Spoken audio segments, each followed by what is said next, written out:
Things have been looking up around Citi Field over the last 5 weeks or so. The Mets are the hottest team in the National League East, and they try and keep the good times rolling. Knock them down, but they get right back up again and ready to go again tonight. At Citi Field in New York, the New York Mets play the Atlanta Braves. And a pleasant good evening, everybody, and welcome to Citi Field. I'm Gary Cohen. Ron Darling and Keith Hernandez join me in just a moment as the Mets play Game 3 of their 4-game series against the Atlanta Braves. You know, twice already on this homestand, the Mets have had to rebound. The opening game against the Phillies, they fell behind 11-0, but they came back and won the next 2 games. And then on Monday night, the Mets lost an excruciating game, 2-1 to the Braves. But again, they bounced back the next night. And that's kind of been the trademark of this team, which has gone 20-13 over the last 33 games. It doesn't matter what you throw at them. Somehow, Keith, the Mets have found ways to bounce back the following day and beyond. Well, I think it's a trademark of Terry Collins' ball club. They play for him. They don't quit. I was really watching this club hard last night to see how they would respond to that really excruciating loss. And they did, and they won handily. So this is a ball club now. You know, they're 2 games behind Washington for 3rd place, even in the loss column. I don't want to get ahead of myself here, 1 game at a time. You want to get to 500 if you're going to make a run. And also, they're only 3 behind the Phillies for 2nd place. So they've been playing well. There's reasons for that. They got a nice road trip coming up where they're going to play the teams in division. It's a big chance for them to make a move. And one of the reasons why the Mets have been winning games is because their starting pitching has been giving them chances to win every day. Jeremy Hefner had to bump his last time out. He goes tonight, but the starting pitching has been front and center. You know, Gary, you talk about the resiliency of a team. Well, how about the resiliency of an individual? Jeremy Hefner has been the best example of that the last 2 seasons. He's had starts where he hasn't gotten out of the first inning, and the next thing you know, he's cruising to 7 and 8 innings in his next start. Hopefully he'll have that as he goes after his 5th win tonight. And on the other side, the active pitcher who's faced and beaten the Mets the most times, 38-year-old Tim Hudson. Well, 204 wins, 111 losses, just outstanding. I mean, David Wright has 84 plate appearances against Tim Hudson, who's one of the best pitchers of his generation. So it's the Mets and Braves continuing their series tonight on a lovely evening at Citi Field. Beautiful times in New York. Mets and Braves. Come on back. All the action coming your way on SNY.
NY is brought to you by Xerox. With Xerox, you're ready for real business.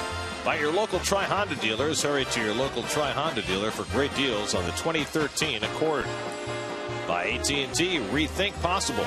By Bud Light Lime, summer is calling. By Geico. And by the Volkswagen Sign Then Drive event, where you can drive away for practically just your signature. MLB.com at Bat is celebrating 5 years as your #1 mobile app for live baseball. Available for iPhone, iPad, Android, and BlackBerry 10.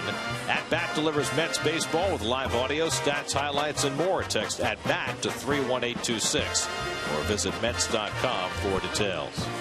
Driver on the Majors presented by Cadillac. Day baseball today and some spectacular performances. Jared Weaver outpitched Mike Pelfrey, allowed just 2 hits over 8 innings in the Angels' 1-0 win over the Twins. Coco Crisp a 2-run homer to back A.J. Griffin as the A's beat the Astros 4-3. And Scott Kazmir allowed just 1 hit over 8 innings. Michael Bourne hit his first career grand slam, and the Indians beat the Mariners 10-1. It is Los Mets night. Mets sporting the rather bright orange jerseys. Jeremy Hefner making his way in for the start. His first pitch is coming right up.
Despite the fact that the Braves have scored just 4 runs total in their last 3 games, Freddie Gonzalez will stay with the exact same unit that started the first 2 games of this series. Of course, he's got injuries to contend with DJ Upton on the disabled list, and so his outfield is something of a patchwork with Gaddis in left and Hayward, who made that great play Monday night at center, and Justin Upton playing right.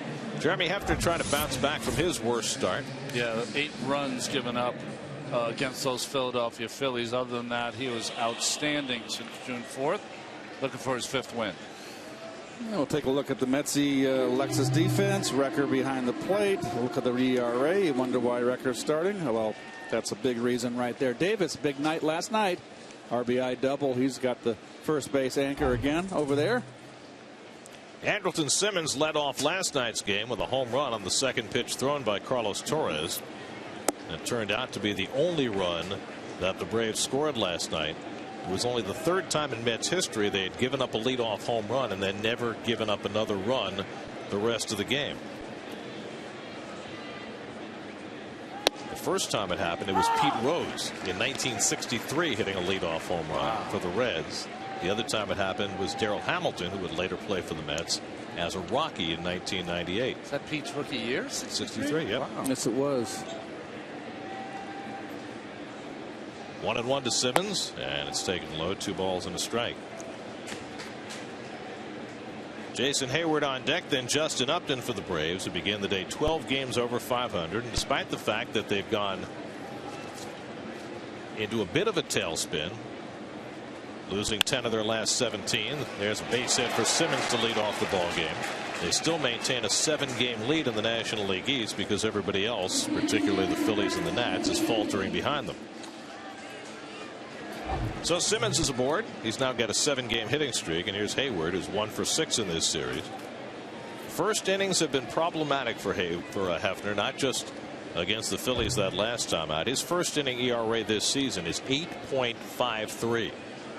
Well, one of the things I've seen early, his fastball is 89 to 90. That was an 85-mile-an-hour slider to Simmons. Not a large enough disparity.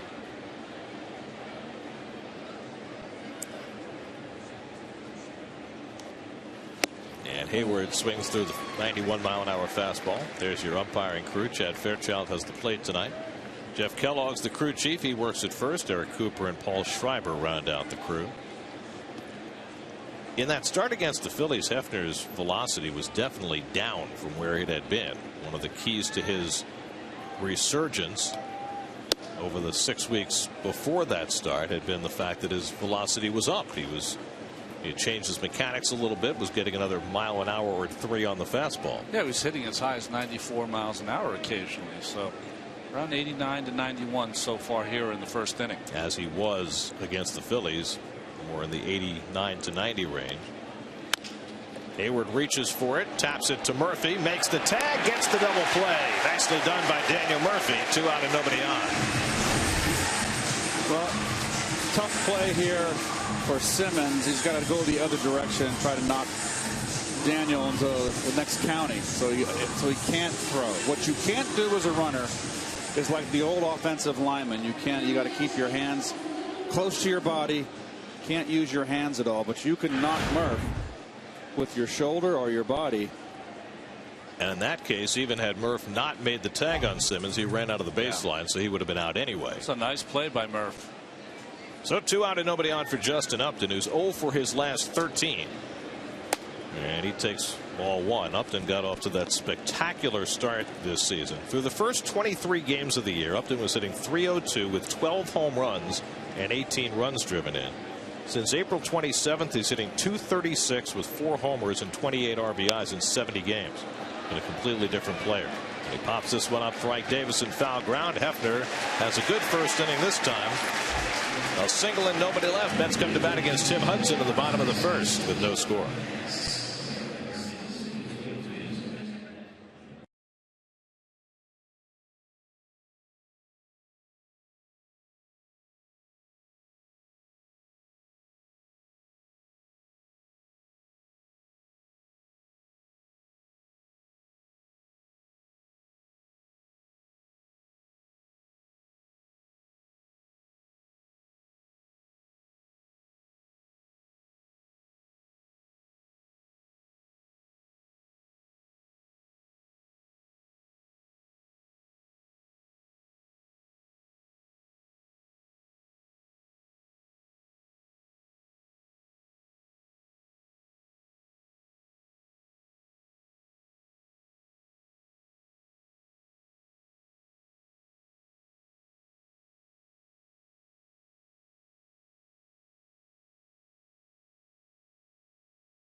Here's your Geico Mets starting lineup for tonight with the right-hander on the mound. Kirk Neuenhuis gets the start in center field. Walagara started against a righty last night. Anthony Recker the start behind the plate. He and Hefner have worked very well together. Otherwise the same unit going up against Tim Hudson, who makes his third start against the Mets this season. Well, the veteran is closing in on 3,000 innings, 2,000 strikeouts. He's finished in the top 6 of the Cy Young voting 5 times, including runner-up twice. Eric Young will lead things off. Young is 1 for 7 in this series, just 2 for 18 on this homestand. After a month of terrific play, still getting on base and stealing bases. Was very unhappy about getting called out trying to steal a base last night. Well, starting to get back into the norm here. Remember, he's a better right-hand hitter and getting more right-hand pitching, kind of turning him on that left side a little more. When he came over from Colorado, Mets had a rash of left-hand pitching. Still would. I'm not saying that this at bat. I would test Chris Johnson. He has showed me a lot defensively at third base. I'm talking about with the bunt. And a chopper to the right side. Easy play for Dan Uggla, and Young is retired for the first out. We'll take a look at the Bravo defense, brought to you by Coors Light.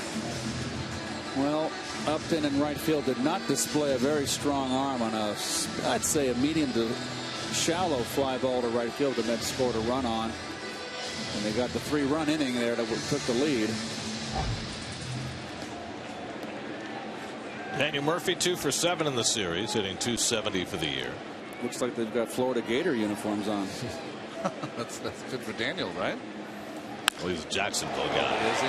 Deep center field. Hayward racing back, and this one beats him over his head and one hop over the wall. A ground rule double for Daniel Murphy. So on the first pitch he sees from Hudson, Murphy socks one 400 feet to dead center. Fastball right down the pipe. Murph right on it. Very smart hitting by Murphy. When you're facing a veteran right-hander like Hudson, first time through the lineup, he's going to be very aggressive in the strike zone. Hudson saw the catch Hayward made on Monday. He was hoping for the same. Not this time. 24th double of the year for Murphy, so the Mets with a runner in scoring position for David Wright. David 2 for 8 in this series. Very solid year.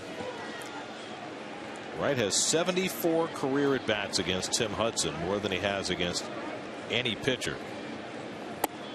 So these two know each other about as well as any two know in this age of baseball. Hudson has the advantage with the average, but David Wright's has some damage, the 3 home runs. And one of them was in early May off of Hudson. Real good sink. Change up.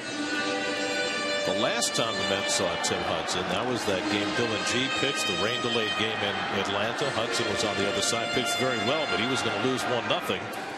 And Freddie Freeman not bailed him out with a 2-run homer in the ninth. Went 7 innings in that game, allowed a run on 6 hits. Off the fists on a foul ball, 1-2. I'll tell you that the ERA cannot always portray your month or year. ERA for Hudson in June 2.45. He was 0-3. July his ERA is 3.38. He's 3-0. Well, they had a terrible May. It went 1-3 with an ERA over 7. Gave up 22 earnings in 27 innings. Wow. So between a bad May and an unlucky June, he went 10 straight starts without a win, which was the longest winless stretch of his career. David reaches for the slider and fouls it off. There's Roger McDowell, the pitching coach for the Braves. The Braves have been living on their pitching and their home run hitting. They're second in the league in staff ERA, lead the league in home runs, and in a division where everybody else has been challenged to get to 500, the Braves have been able to sail off the 12-1 start. Your Kia National League East standings. Well, they're very tough at home, 31-15 at home, the Braves. 1-2 to right, and he lines one hopper to Simmons at short. Murphy smartly back to the bag, and Wright retired 2 away. I'll tell you what, that's the second bullet in this series that David has hit right at Simmons. He's got some soft hands, this kid. plays at the back hop, the long hop, I should say. There's David Stroke. Always worry about that tongue sticking out. You're going to bite it off one of these days. Let's hope not.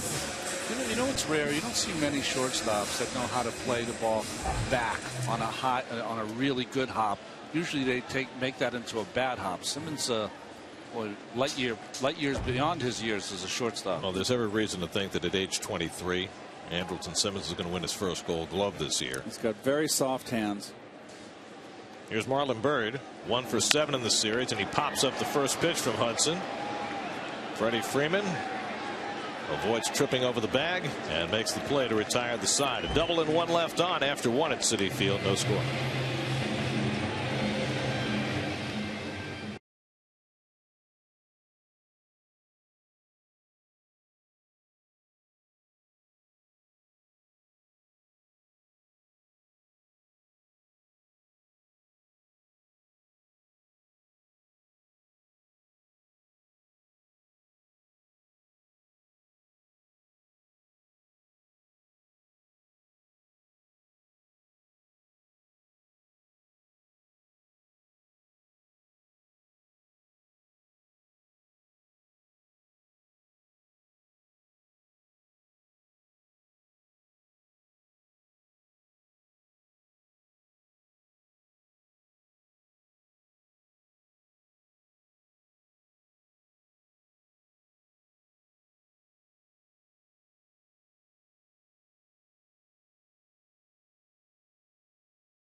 New York Mets baseball on SNY is brought to you by the Hospital for Special Surgery.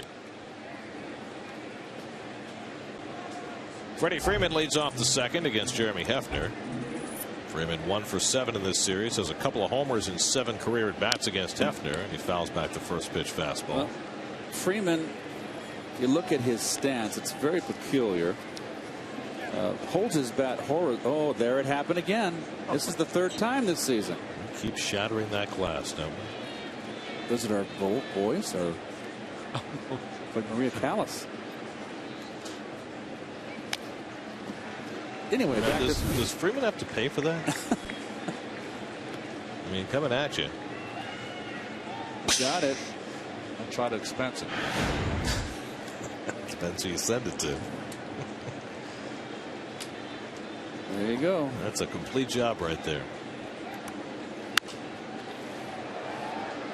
Now, are we able to use that camera the rest of the night with the glass shattered like that? Yeah, with that kind of shot, they're going to go down there. They'll fix it up just like you have the guy when you were a kid at your house when you broke the windows. Want to make a call? Yeah, but usually they put cardboard over it, and we definitely can't use the camera with the cardboard over it.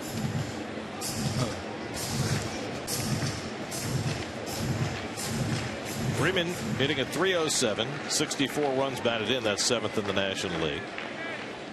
Hefner ahead of him 0-2. And he fouls back another fastball. Hefner's fastball looking like it had a little more life here in the second inning. He might have been out of sync. This is his 2nd start from the All-Star break.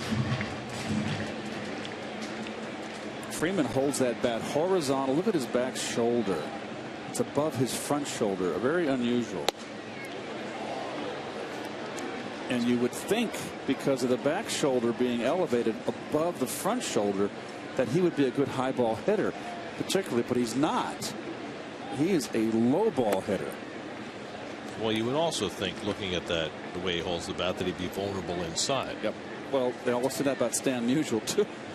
With that peculiar stance, they found out in a hurry about Stan. 2-2, and he fouls off that slider. So the one thing you don't get from the television here about Freddie Freeman, incredibly tall. You know, he's 6'4" plus. So to have that great coordination and be so tall, get it all working in one way. 8th pitch of the at bat coming from Hefner to Freeman, and he fouls back the high fastball. So Freeman able to get a piece of everything that Hefner throws up there. Brian McCann on deck, Evan Gattis behind him as the Braves bat in the second. I always thought that Freeman would be vulnerable to a breaking ball in the dirt because he likes the low ball. So show it to him and bend it in the dirt. Struck him out. Hefner has his first strikeout as he fans Freeman. Was that a changeup? Yes, it was. He fished.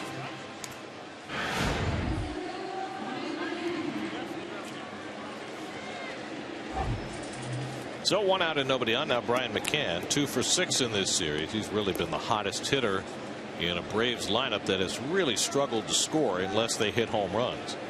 Something that the Braves were talking about after the game last night. They had so many opportunities against Carlos Torres and just couldn't convert any of them. Here's the shift the Mets have been employing against McCann throughout this series. Triangle on the right side. And Hefner works him with a sinker 1-1. Well, 2 base hits in this series to left field from McCann. But when he came up, we mentioned last night, he was a guy that used the whole field and went to predominantly to left center. And as he's become a veteran, he's become a pull hitter. Pulls that one down to Ike Davis, bobbles it, but has it in the glove. 2 out. You know what's interesting, Keith, is I think guys learn to pull because they're playing a big ballpark and they're so sick of having the ball F8, you know. Thinking about how does he make the ball move away from the left-hander. The reason Hefner does it with his circle change is it's all about the seams. So when he lets it go, he gets the seams going in this kind of direction. So it's going like that, and the more seams that catch it, the more it'll go outside of the strike zone. You can also do it with a 2-seamer. When you let it go, it'll come off your hand and it'll start spinning like that. That spin with those seams makes the ball run away from the left-hander, and that's really one of the strengths for Hefner. And I can tell you as a hitter, folks. Watch him turn this over, Keith. So he gets the seams going, it starts in that square, and then they start hitting. And it's the gravitational effect of those seams on the air that makes it move. And that rotation of the seams is different than Jeremy's fastball. And it's a pitch that he's going to throw down in the strike zone, so it's not going to be a curveball. So as a hitter, you could see the horizontal spin orbit of the seams, and that recognize that as a hitter. Okay, it's his changeup. It's going to sink, as opposed to his fastball, which is going to be straight over the top. You don't see any rotation, and of course the curveball has more of almost a vertical rotation. 1-1 to Evan Gattis, and he fouls it off. There's 2 ways to fool the hitter with a changeup. One is because you get the movement that Hefner had, and the second, which makes it the most difficult, that it looks just like your fastball coming out of your hand. That's the key. Exactly. You don't tip your pitch. It's like you're throwing the fastball, and the change of pace will fool the hitter. 1-2, and the curveball outside. 2-2. Well, when you talk about catching the seams and getting that movement on the changeup, is that something that a pitcher does naturally, or something that he learns and develops as he learns to throw that changeup? I think each pitcher, unless it's a very rare bird that favors one side of the baseball or the other. Gattis flies one deep down the left field line, but foul. What do I mean by that? You guys watched for many years Al Leiter pitch here. He liked to stay on the outside of the ball, so his natural movement as a left-hander was inside to the righty, as opposed to a sinker ball pitcher who likes to stay inside the ball, and that ball will sink away from the righty. So it just depends on what feels the most comfortable. Most guys are comfortable only one way or the other. There's a winning pitcher from last night. There's a pitcher that can't help but throw a cutter all the time with his fastball. That's a drive to deep left. Forget it. That's way out of here. Evan Gattis clocks one into the second deck. His 15th home run of the year gives the Braves a 1-0 lead. Now Gaddis leads all rookies in home runs and RBIs. That's his first home runs since coming back from the disabled list, and he hit it out of sight. That is one big, strong man. El Oso Blanco. Well, it's a guy that you can pitch to, and if you make a mistake, he can be pitched to. If you make a mistake like this, that changeup or fastball, Ron? I think it's a fastball. Well, up in the strike zone is where Recker had the target. Well, here's the other enigma to this ball club. Fastball, right, RJ? Yeah. So he just made a up and middle, right down the middle pitch, and Gaddis lost it. You can get him out up. I don't know if 90 you can get him out up. So on Los Mets night, El Oso Blanco spoils one. Spoils one. That's. Ooh. This is the guy that's an enigma to me. Ugla has a good swing, and there's no reason, no rhyme or reason why he should be on the interstate. Had 2 hits last night, including an infield hit.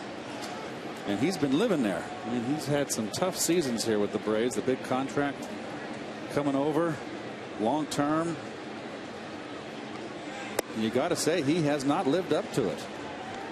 Yeah, I know what you're saying. Long term, you thought it was a 6-month rental, but it's been more than that for him. 233 and 220. Chris Johnson would be next. 2-2 from Hefner, and Ugla goes down swinging on the slider to end the inning. Second strikeout for Hefner, but the Braves grab the lead on Evan Gaddis' 15th home run of the year. We go to the bottom of the second with the Mets down 1-0.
Get to Citi Field tomorrow for your Topps David Wright figurine presented by Topps. The first 10,000 fans attending the 12-10 game against the Braves will receive a David Wright figurine. Get to Mets.com for tickets. Well, Ike had a 1 for 4 last night, but that one hit was a big double. Put the Mets ahead. Well, Ike drove in the only Met run on Monday night. Drove in the go-ahead run last night. It was the first time he had back-to-back RBI since back in April. Back-to-back games with an RBI. He also tried to bunt his way on during the game last night, which led to considerable post-game conversation. Oh, I got emailed extraordinaire after when I got home last night. Friends going, "What's he doing?" He said he's going to do it again.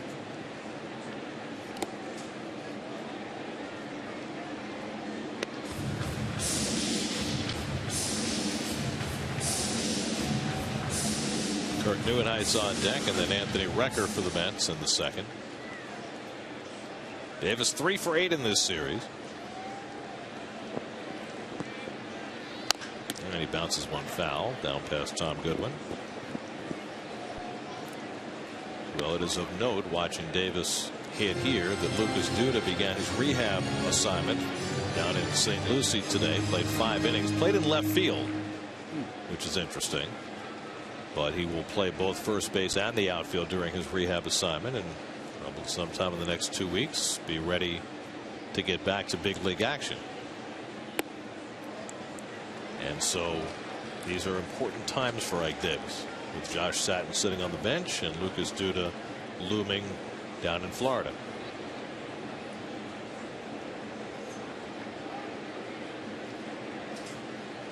Two from Hudson. And the changeup blowing away, 3-2. I still think that pitchers now, they can go upstairs and get Ike. They're getting too cautious. I mean, he's hitting on the interstate. You're pitching him like he's Babe Ruth, and I know you can get him out with that stuff, but. That's strike 3 called. Fastball on the outside corner. Chad Fairchild rings him up. 1 away. Well, since early in the season, Ike has been hearing the negativity from the fans, and he certainly has to understand that. The crowd gets on me no matter what. I mean, if I take a pitch strike, it's a boo. So it doesn't really matter. You know, it was a smart attempt. I just didn't execute the bunt, and you know, it's fun for them. I just feel like I'm just going with I'm a away player now, so the boos don't really affect me. I'm an away player? Is that what he said? Well, it's like he's getting booed like he's a visiting player. Nobody playing in New York is surprised when you get booed when you don't play well. Part of the territory. Well, you had in our time when Ronnie and I were playing, George Foster was the player du jour. They were all over George most of the time. George, of course, signed it, which was the biggest contract in baseball back then with the Mets, if you recall. Gary, I'm sure you do. You know, Dougie Sisk went through a period of time where. Yep. Yeah, lots of guys have heard it. Luis Castillo, Jason Bay, Oliver Perez. I mean, you know, it happens. Yep. There's always somebody who's underperforming, and the fans show their wrath. It's part of the price of admission. Inside to Neuenhuis, and it's 3-1. It's been a struggle for Kirk since that big game he had in Milwaukee. Remember that 4-for-4 on base 6 times game? Since then, just 4 hits and 30 at bats. As he and Lagares split playing time in center field, and right now Lagares earning more and more, so some pressure on Neuenhuis as he pulls one foul. 3-2. You know, I got, whenever you pitch poorly, of course, you know, the manager comes, takes the ball, and you walk off to a chorus of boos. It happens. It happened plenty of my time at Shea. But I used to always, as I was walking off, try to catch that one sympathetic face. There'd be one person that felt bad for you. You just kind of stare at them, and I feel you. 3-2 from Hudson, and Neuenhuis fouls off the fastball. Into the corner of your eye? No, just like, no, you just look in the stands, because, you know, everyone's, you know, really fervent about booing you, and you'd always catch, like, a grandmother or something up there that just felt bad for you. Well, the other thing is, in a crowd of 30,000 people, if 1,000 people are booing you, it sounds like everybody. Yeah, right. Strike 3 called. So just as Davis did, Neuenhuis goes down looking at a fastball. Same pitch, knees in black outside corner. Left-hand hitters, pay attention. Don't have to go look at the computer back there to look at it. Right there. Nothing borderline about that. Setting them up with the soft stuff and finishing them off with his fastball. So 2 out and nobody on. By the way, on the subject of booing, I think it's also important to remember, and most people have probably blocked this out, when the Mets traded for Mike Piazza in 1998, yes, and Piazza struggled that summer, Mike got booed. He got booed big time. Really? And a lot of people were speculating that he might not, because he was a free agent at the end of that year, that he might decide not to re-sign with the Mets because the crowd had not treated him in a positive way, and yet he did re-sign, and of course he became everybody's darling. I remember he was getting run. He was getting jammed. I mean, they were sawing him off. And I remember going to Bobby Valentine, who was the manager, and was very supportive of Mike, and saying, why doesn't he just look inside? And Bobby always just said, he'll be okay. He'll be okay. And well, I tell you what, it was a rough go for Mike. 0-2 to Anthony Recker with 2 out and nobody on. And Hudson almost got him. Just got a piece of that. Good movement. This is a sinking action right here. You know, Hudson, when he was at his best, now he's certainly in the autumn of his career. There'd be games I'd watch, and we'd do here. I wouldn't be sure a lot of the times what pitch it was, because the split finger and fastball had the same kind of movement. That doesn't happen very often. Hudson just turned 38 years old last week. And Recker chases the slider, and Hudson strikes out the side in the second inning. After being handed the lead, Hudson impresses 1-0 after 2.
The Mets have already had a number of late nights this year, extra inning games, rain delays. Got an even later night coming up. Let's go to Kevin, whose report tonight is brought to you by Tempur-Pedic. Kevin? You know, Mr. Met, I think this would be really sweet if we could just lay here in bed, watch baseball. It's a really good thing on this Tempur-Pedic mattress, Gary. I got to tell you, the breeze is blowing. Imagine, though, if you could actually do that. Come to a ballpark, go on the field, watch a ball game, and sleep. You can do that here. That's why we're laying in bed, although I may not get up the rest of the night. It's pretty comfortable. The Mets are having a Citi Field sleepover, guys. That's why there's a giant bed in center field. August the 10th, Mets are out west. They're taking on the Diamondbacks in that series. Basically, you come out to the park. They'll have the game on the big screen. You can bring your sleeping bag and sleep on the grass. You can bring your tent, pitch a tent out in the warning track, and watch the game. You got dinner. You got a late night snack. You got breakfast. You cooking breakfast, Mr. Met? Okay, well, maybe. That's a maybe. Maybe an omelet. We'll see. I actually think it's a really cool thing to do. Tickets go on sale tomorrow, Mets.com/sleepover. And I think it's going to be fun, guys. And by the way, my next 3 reports tonight will be from right here. Let's go back to you. Well, it looks very comfortable. Who's in charge of getting Mr. Met off the bed? Oh, that's a big head to lift. That's going to be fun. I know other clubs have done that, and I think that'll be a very popular event. David Wright gets in front of the ground ball from Chris Johnson and throws him out. 1 out in the third. So that's we'll be in Arizona, so we don't get to participate in the sleepover, but I guess we're part of the entertainment. We'll be awake. Well, yeah, because we'll be broadcasting the game. You're on the road trip, right? I am. Okay. I'll be there. And where will you be, Ron? I will be in the studio, so I recommend, since they're having this a great event, we should do the pre and post here. That's what I was thinking. If the fans are going to be in the outfield and on the warning track, you could be like on the pitcher's mound. What are those tired pajamas you wear that's all one piece, Snuggies or something? Throw one of those on. That's the dress. Yeah. One of the Hudson. You wear jammies? You know, I've known you a long time. That's a little personal. Quintanilla slides over to get in front of the grounder and makes a low throw, but Davis handles it. 2 out. So Hudson's retired. 2 out and nobody on ground balls. And now back to the top of the batting order, and Andrelton Simmons.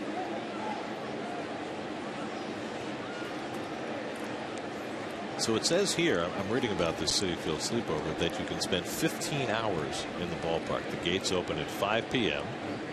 and then the game, and then you sleep, and then you get food. Really? What time's the game start? Like Dinner 9 buffet, o'clock? dinner buffet, late night snack in Modell's clubhouse, breakfast. Really?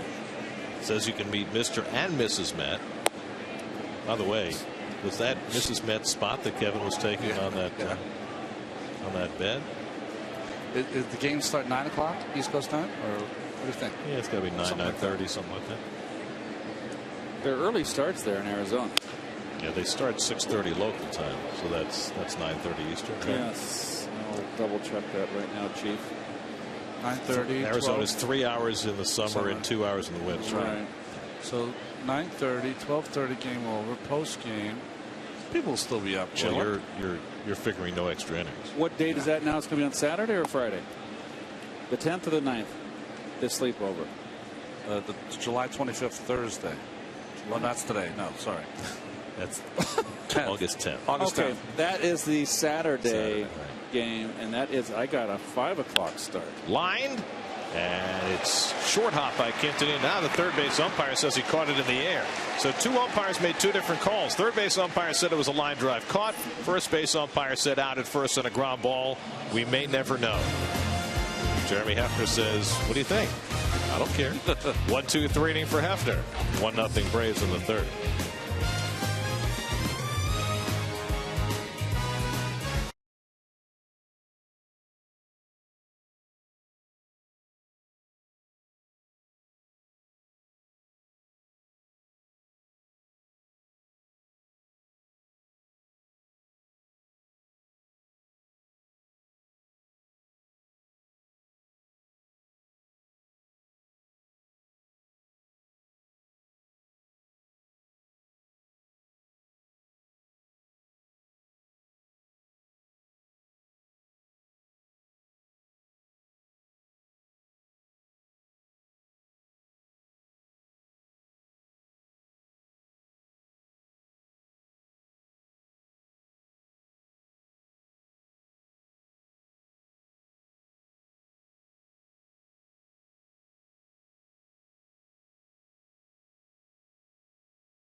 Now for the AT&T trivia question. If you think you can stump Gary, and you guys have been real tough this year so far, tweet at SNYTV with the trivia question and the all-important answer with the hashtag #StumpGary. Now, will you be involving the radio booth again this week? Yes. Howie Rose is going to have a a little board with a magic marker, and he's going to put up his answer. Because last time we did this, when we were in San Francisco, Yeah. Keith went into the radio booth to ask Howie the question, which I had not gotten right. And Howie immediately reached for the media guide. Well, that's and not... Keith snatched it out of his hand, banged his hand, and slammed the book down to the table. I thought it was great. Howie didn't have the answer, and Josh had it. Well, what you missed is as you were slapping Howie's hand, Josh was Googling. Quintanilla grounds out Douglas for the first out in the home third. So 1 out and nobody on. Now Jeremy Hefner will try again for his first hit of the season. Now at 0 for 27.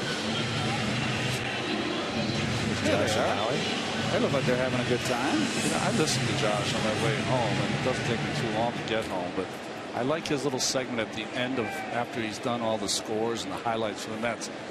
What we have learned today from this game. It's pretty fun. Then he feeds it off to Steve Summers. The schmooze. Simmons slides over behind the bag. Yeah, Hefner now 0 for 28. I always listen to the Schmooz's monologue, his opening monologue. Then I kind of go back and forth with John Batchelor. John Batchelor 2 hours on WABC. Steve Summers back and forth. Kind of channel cruise.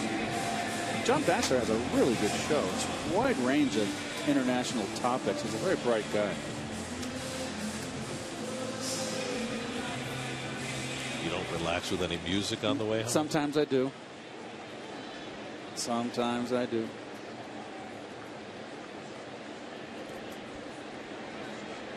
Eric Young up with 2 out and nobody on.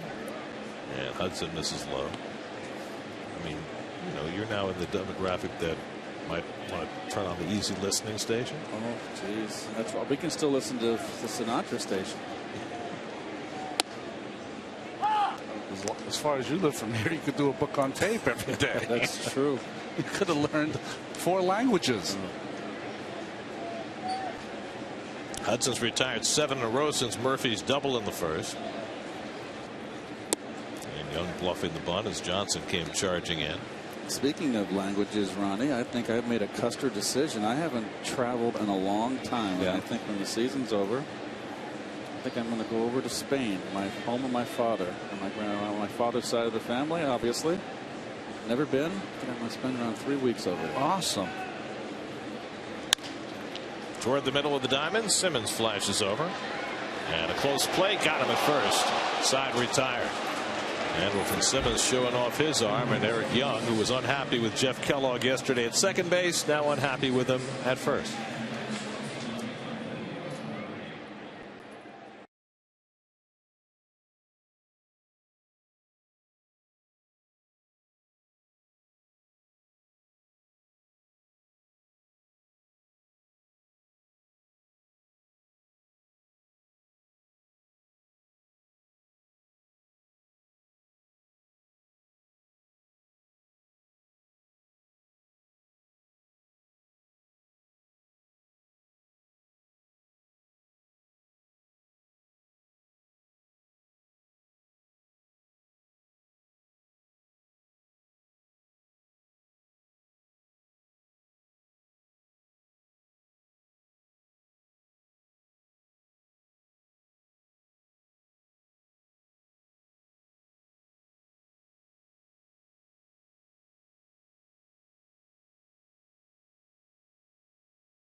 Fourth inning, 1-0 Atlanta.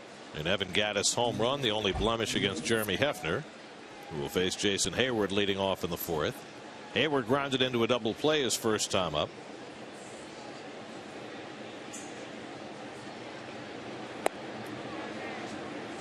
It'll be Hayward, then Justin Upton, and Freddie Freeman for the Braves in the fourth.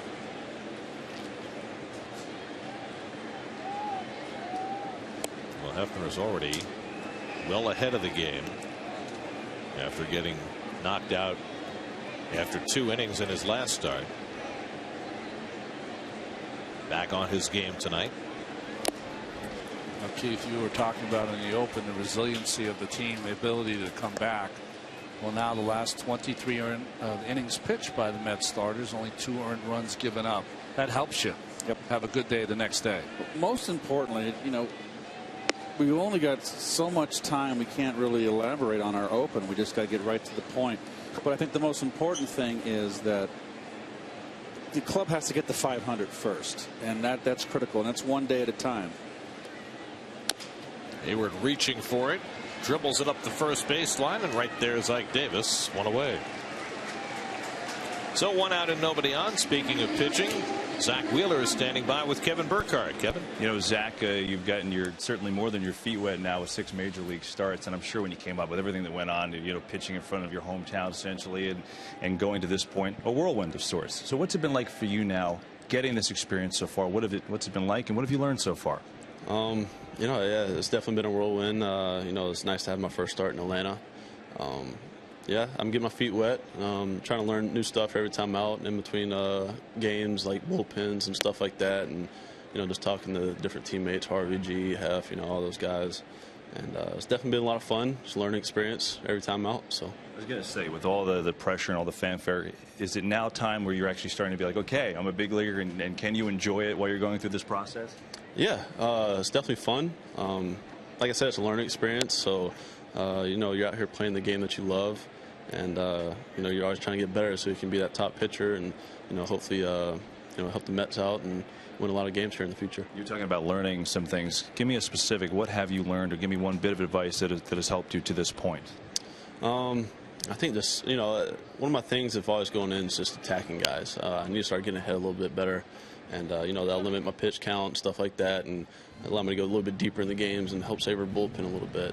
And, you know, just really attacking guys is the biggest thing. What's the biggest difference between the AAA hitter and the major league hitter? You know, I think it's the slider. You know, in AAA, you can start it on the outside corner, and you know it's going to be a ball.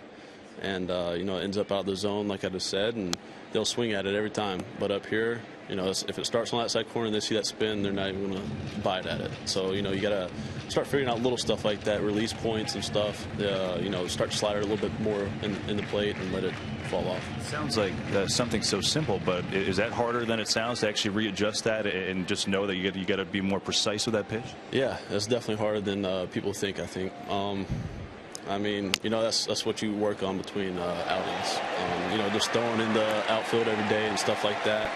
And, you know, just working on little stuff to get better. David Wright just made a heck of a play, 2 outs as we chat with Zach Wheeler. That game 2 starts ago against the Giants when he threw just over 100 pitches and dominated. Is that the idea for you? Is that the model of what you want to try and be going forward? And if so, what did you like about that start? Yeah, I mean, that's definitely, you know, what I want my games to go like. Go deep in the games, keep the walks down, strike ups up, and, you know, just I try to build off of that every time out. You know, just pick the good things from the last start and build off of that, and just leave the bad things behind. What else before we let you go and watch the game? Do you like the orange jerseys? I love them. I think we should start mixing them in a little bit more. Zach Wheeler has spoken. Zach, best of luck to you tomorrow. Thanks, guys. Guys, let's go back upstairs. Early start for Zach tomorrow at 12:10 game against the Braves. As Freeman drives one to deep center field. Back goes Neuenhuis to the track. He runs it down. Nice play, Neuenhuis. A long way to go for that long fly ball off the bat of Freeman. And that helps Hefner to a 1-2-3 inning. Wright and Neuenhuis with 5 plays in that inning. And the Braves are out 1-2-3.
Mets down 1-0. It's time for the Verizon Fios upgrade with Ron Darling. What do you got, Ron? Well, I think the upgrade, when you think about it, when you saw the Oakland Athletics early on in Tim Hudson's career, you thought that Barry Zito was going to be the perennial 20-game winner, a guy that was always in the Cy Young race. Mike Mulder was going to be the plow horse, the guy that win 15 every year.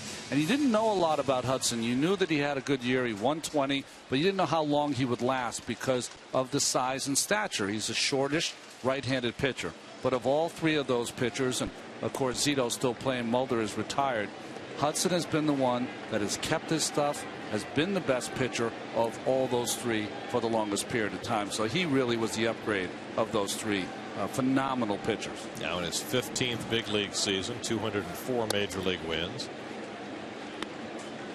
And tonight looking for his 17th career win against the Mets. Those were his numbers in Oakland and then in Atlanta, and not all that much to separate the two of them.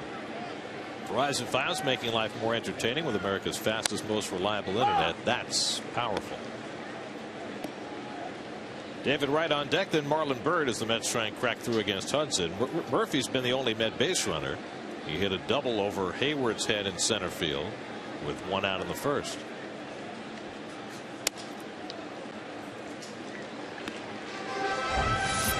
Among active pitchers, only Andy Pettit has more wins than Hudson. I wonder about both of those guys, how many years they have left. Of course, Pettit's 41, Hudson's 38. Here's ball 4, and Murphy's on again. First walk given up by Hudson, and the Mets get the leadoff man on for the first time. Murph does a very, very good job when he leads off an inning, either getting on base, finding a way to get on base, whether it's a walk or a base hit. He realizes, particularly when the game's close. Now David Wright, who had a hard ground ball to short and was retired his first time up.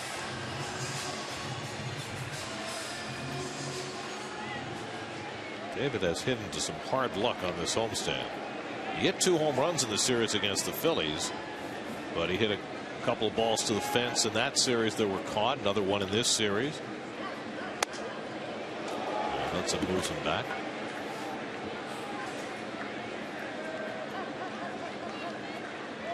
Hudson has lost control for a moment of that fastball. Remember another thing too, know your catchers. McCann calls predominantly outside. Seen enough of him. Double play ball right at Simmons. And Ugler with the turn for the 6-4-3 double play. And David shaken up. Did he hit himself with the bat? Follow through with the bat as it comes all the way around and hits him right in the back of the head. And I think it got underneath the back of the helmet too, and got him a little bit of the neck. See, it broke. Ooh. So see how it breaks there, and it kind of the head of the bat continued and hit him in the back of the head. Well, you worry about it obviously because you think in terms of the concussion, and they're susceptible to recurrence with the slightest jar. So, oh man, I don't think I've ever seen anything like that before. Never have. Because usually it breaks off. Well, he's laughing and smiling about it. That's a good sign. I've never seen that. Because it usually will break off, but it stayed just enough to continue on and hit him in the back of the head. David, when he has his regular follow through, the bat doesn't break. It'll stop a foot away from his head. I'm just glad we'll see whether he's okay enough to take the field for the bottom of the inning, for the top of the inning. I'm glad I didn't clip him in the neck, because in his vertebrae up there, and good Lord. Or a shred bat. You say it hit him right in the back of the head. A shredded bat also could cut you in the back of the neck if it got you. Marlon Byrd bats with 2 out and nobody on. Quietest this ballpark was in a long time. Since a Saturday afternoon. Matt Cain.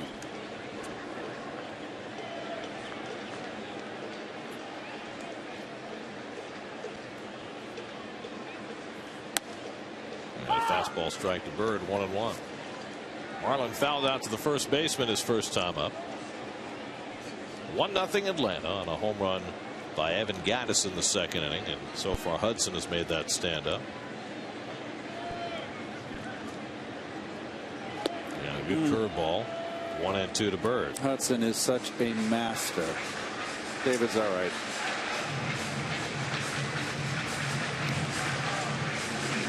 I want to go ice the back of his head before he takes the field. Take a couple aspirin.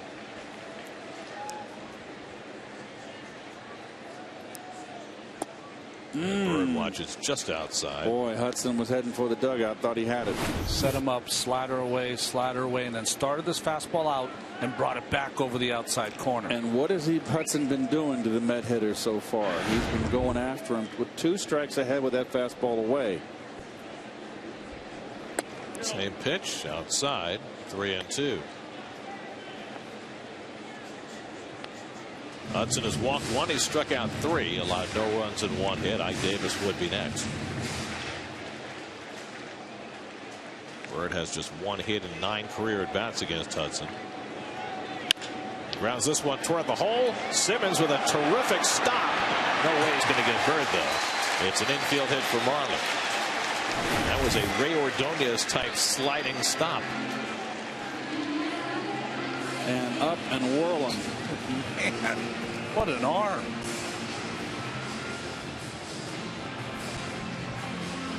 Well, nice play. But too deep in the hole. Too much in the outfield grass. And too much speed from Marlin. Look at the strain on that elbow on that throw. Too much speed from Marlin. So the Mets have their second hit. An infield single for Bird. Now Davis bats with 2 outs and a runner on. Ike struck out looking his first time up. And he takes the changeup outside.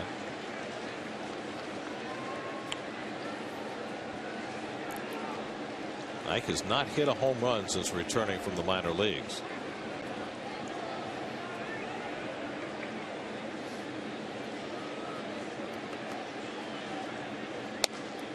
And Hudson keeping it away. 2-0.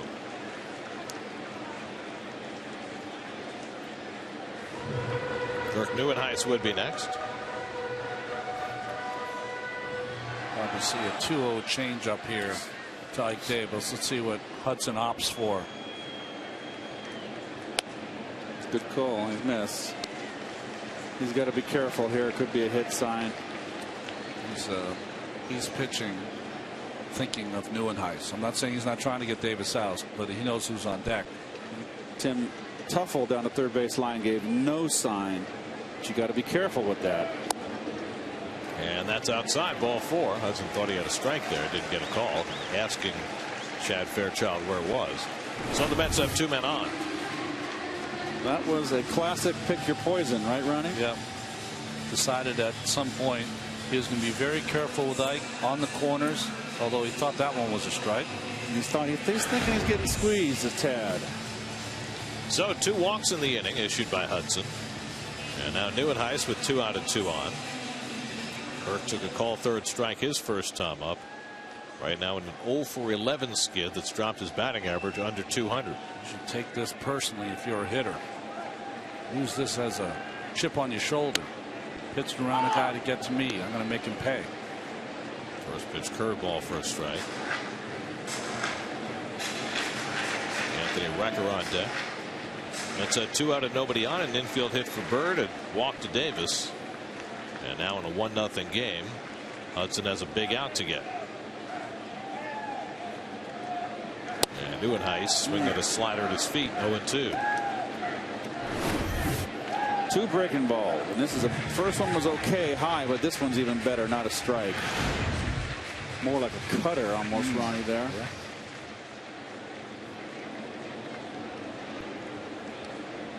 Bird at second. Davis at first. Neuenhuis now in a 2-strike hole.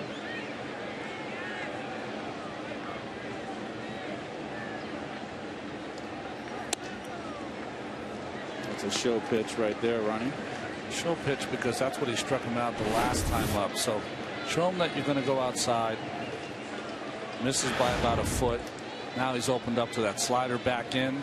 He can go fastball up, change up in the dirt, any pitch he wants to go to, but not on the plate. 1-2. Struck him out with the slider. So Hudson fans Neuenhuis his 4th strikeout, and the Mets strand a pair in the 4th inning. Good pitching by Hudson. Still 1-0 Braves.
Behind the scenes look at all the 2013 All-Star festivities, plus the special moments Matt Harvey and David Wright experienced on Mets Insider, presented by WB Mason, Sunday at 6 only on SNY. Your Mets upcoming schedule presented by New York Community Bank. You can listen to all Mets games on Sports Radio 66 and Sports Radio 101.9 FM WFAN. Early day game tomorrow, then the day-night doubleheader in Washington Friday, starting off an 8-game road trip. Mets get home a week from Friday to play Kansas City. Brian McCann leads off in the 5th inning against Jeremy Hefner and takes a changeup for a strike. It's a day-night doubleheader, but looking at those times, you and I there's nothing we're going to be able to do in between games. I mean, well, it's a 1:30 first game and then a 7 o'clock second game. Now, the first game is Jordan Zimmerman for the Nats and Henry Mejia for the Mets. Now, Zimmerman is capable of pitching a quick game. Henry's a bit of a slow worker. Yeah. Okay.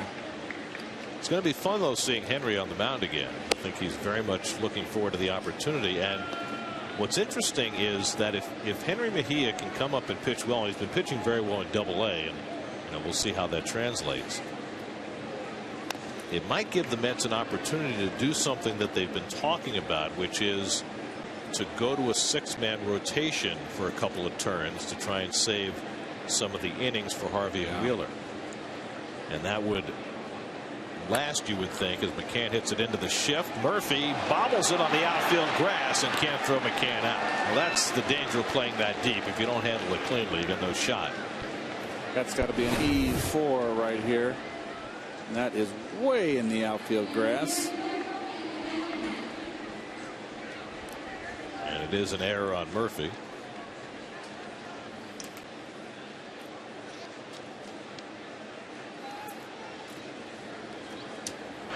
Could have played that ball in front. You can kind of lull yourself to sleep and think you're not going to get into a bad hop on that outfield grass. So here's Gaddis, who's responsible for the only run of this game. Hit a second deck home run in the second inning, his 15th of the year. McCann, a very slow runner at first. I was going to say about the idea of the 6-man rotation. Yeah. That would at least take the Mets up until the point where they'll probably get John Neese back. Now, Neese has thrown his first bullpen session coming back from the shoulder issues. Probably will pitch in a rehab game sometime either this weekend or early next week and start the ball rolling toward coming back in 2 or 3 weeks down the road.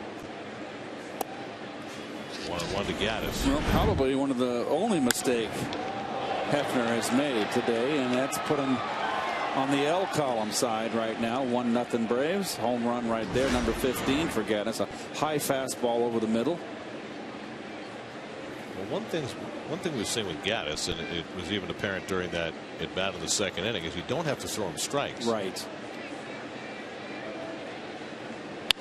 Pulled toward the hole. That's a base hit. So Hefner left a curveball in the middle of the plate, and Gaddis has his second hit. Well, they got 2 truck horses on the bases. So with Ugla up, and Hefner needs a pitcher's best friend here. Kind of what Hudson got with David in the last inning. This is where if you're David Wright, you hug the line and you try for the ground ball triple play. Oh. Remember when Hojo tried that in Dodger Stadium? We just missed it by a half step. Do you remember when Jody Reed played for the Red Sox and grounded into 2 in 1 game? Oh my. 5-4-3 triple plays against the Twins. That'll drive you to drink. Gary Gaetti, the third baseman. Douglas struck out his first time up, and he hits a rocket to deep left field. Back goes Young near the wall, but that is out of here. Dan Ugla with his 20th home run of the year, a 3-run shot, and that's a killer for Jeremy Hefner. It's 4-0 Atlanta. Well, 2 monstrous home runs for the Braves tonight. Gaddis with a solo shot into the second deck, and now Ugla hitting one to the back of the lower deck for a 3-run bomb. Well, back-to-back hanging breaking balls. Gaddis a base hit, and that's just a flat slider out over the outer half, more towards the middle. And you know, we mentioned this was a big game right here for the Mets, and it's a long way to go. But the Braves right now are rising to the occasion. That's 18 home runs now allowed by Jeremy Hefner. That's what the Braves do. They hit home runs and they pitch. That's why they're in first place. Well, no visiting player has hit more home runs at Citi Field than Dan Ugla. That's his 10th. And it's a big one. Turns a 1-0 game into a 4-0 game. And that's what the Braves do. 121 home runs now. The most in the National League. Chris Johnson takes inside 2-1. Johnson grounded out to third his first time up. So an error, a single, and a 3-run homer, and the Braves now with a 4-run edge. There's a better curveball by Hefner, 2-2.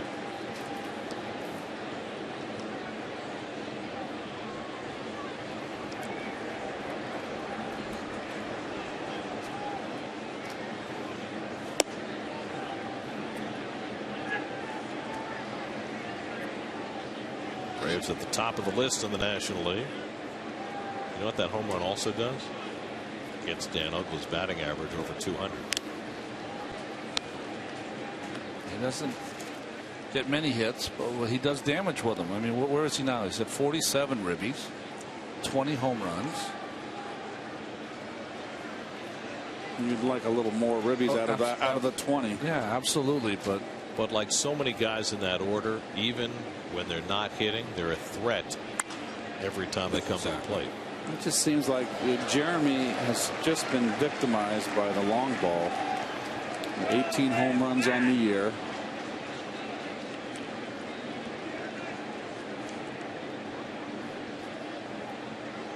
(3-2) line toward the middle, base hit. Third straight hit for the Braves. So Chris Johnson has his first hit of the night. Still nobody out in the inning. Well, we're lucky enough to get the Bloomberg reports, and you know, I try to scour them to see if there's anything there that can help us kind of talk about a pitcher when he's struggling.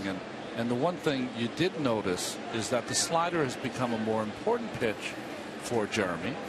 But with that, the changeup has become kind of a non-existent pitch for him, and it was a pitch that I certainly thought he got a lot of important outs last year with it.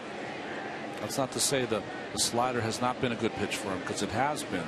But that changeup is a good pitch also, especially against the left-handed hitters. Mets look for the bunt from Hudson. And he pushes one foul. Hudson's a professional through and through. He can bunt. He helps his cause.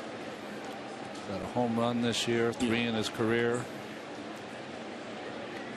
Quite a hitter at Auburn with that metal bat in his hands, wasn't he? He had 18 home runs at Auburn. Let's get the bullpen going as Hefner struggles here in the 5th.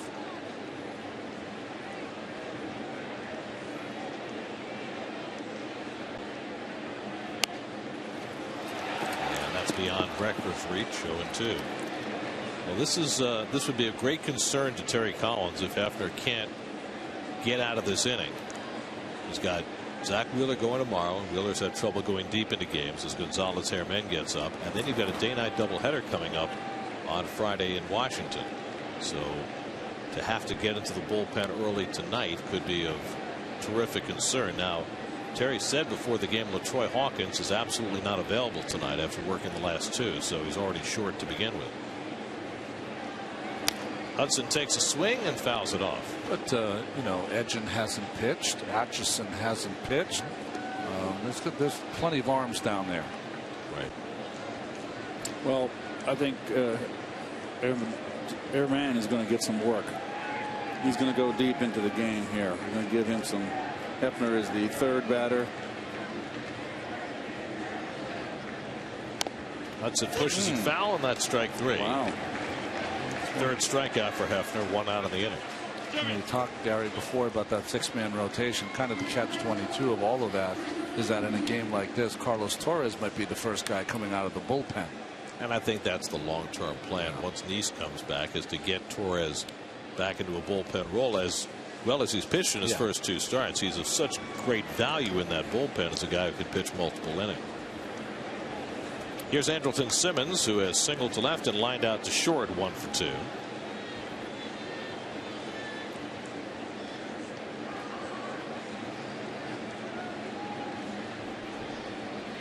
And curveball in for a strike.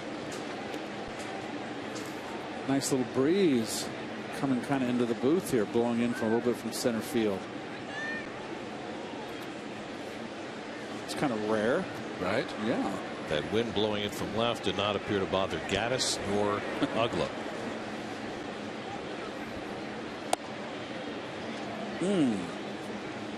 That's been the problem. Here you see the pitchers for tomorrow's game. Alex Wood against, of course, Zach. Second time the Mets will have seen Wood, who made his first big league start in Atlanta in that day-night doubleheader that the Mets swept. Wheeler was part of that. That was his major league debut.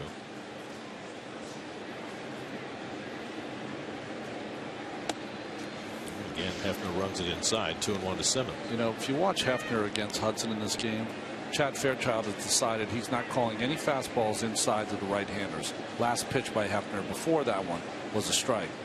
What Hudson has done when he comes inside, he comes in for a strike. So you have to put it in play. Hefner's trying to hit the corners, and even when he does, he's not getting the call, which is putting him behind.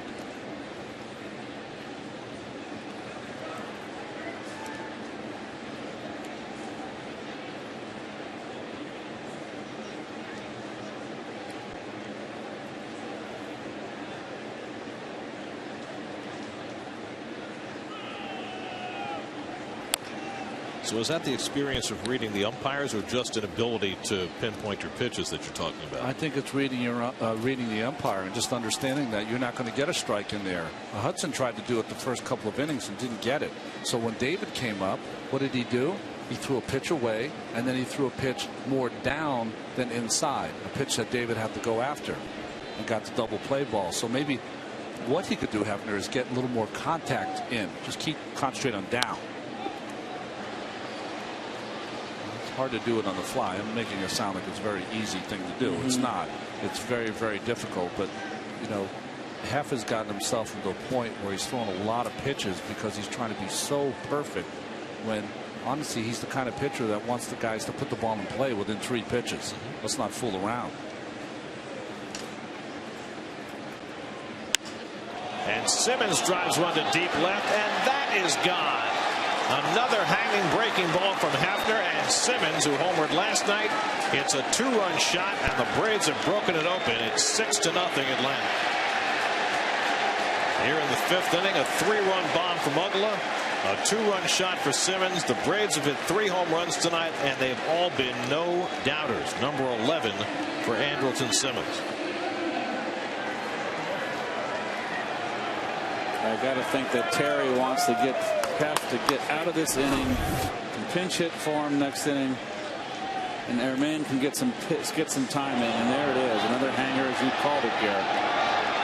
And that's 3 no doubts.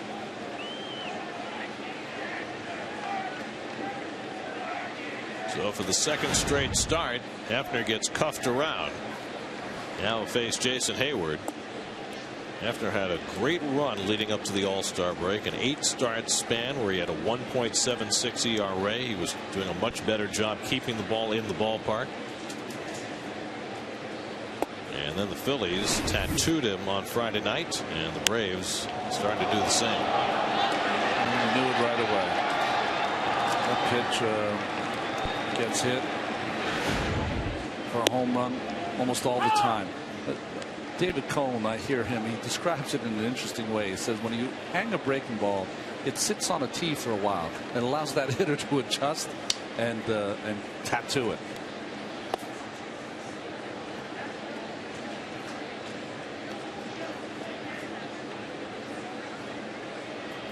Well, Herman appears to be ready to go. The question is, does Terry want to make the move in this inning, or is he going to keep riding Hefner to the end of it?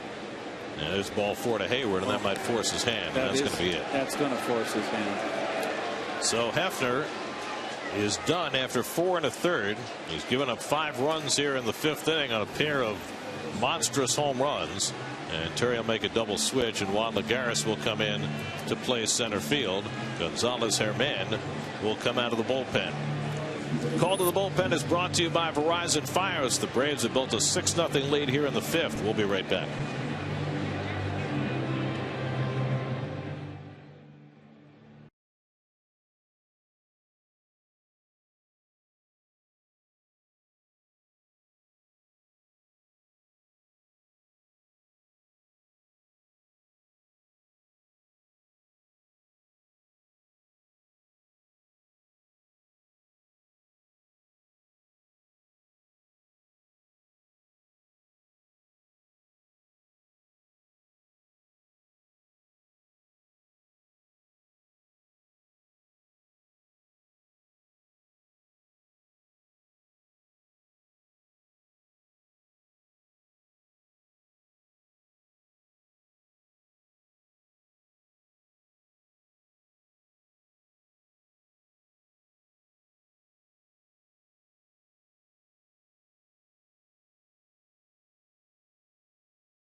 I like trips like this because I bring music with me, so playing music is a little bit more relaxing.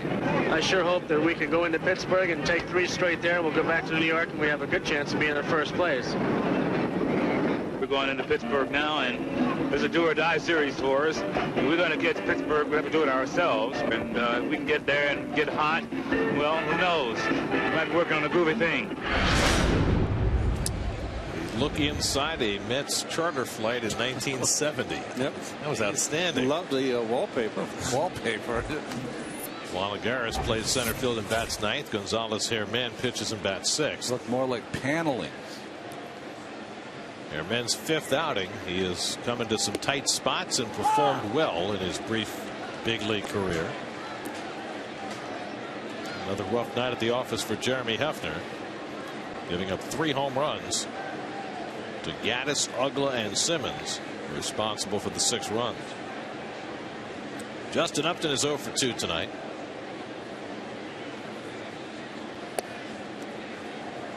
So who did we see on that plane? We saw Don Clendenin. We saw Buddy Harrelson. Ken Singleton. Art Shamsky. Tom Seaver. Seaver. Is that Seaver with Ryan? I think that was Nolan Ryan next to him. Right? Agee. Tommy Agee, right? Tommy sporting that, I don't know what color shirt that was, but that was a white tie, wasn't it? Well, it was 1970, you know. Fashion was evolving. Listen, I'm old enough to have had clothes like that, so I shouldn't be saying too much. You know, it got worse after 1970. Before it got better. Yeah. I have those clothes too. Not quite leisure suits. I was going to say leisure suits. Those were not the days. 1-2 from Hairman. And Upton skies one to shallow right. On comes Bird. And that's the second out of the inning. So let's see if we can identify most of the participants on this flight. There's Don Clendenin. Right. Not sure who that is. I think that's Agee. Okay. Buddy Harrelson, of course.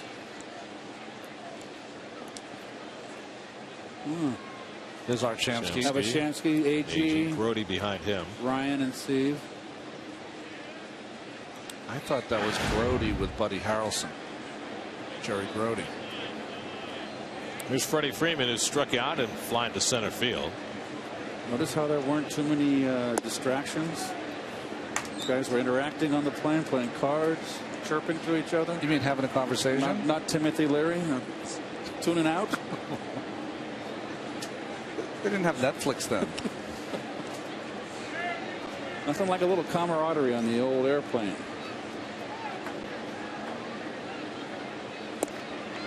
There's that good changeup from Hairman, which has gotten him so much mileage early in his big league career.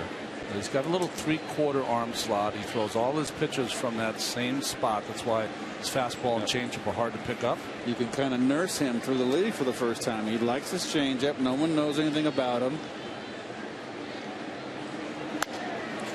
Got a guy for the Braves who's on the disabled list, Christian Martinez, who throws a lot like Herman. That's right. I forgot about Christian. Along with O'Flaherty and Venners, this team is 3 guys out of their bullpen. They're down. Herman ahead on Freeman 1-2. And he bounces the changeup. 2-2.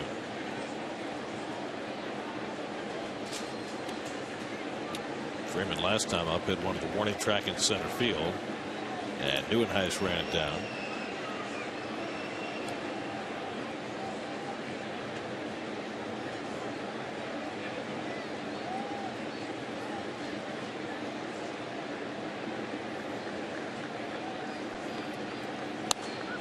Hooked foul.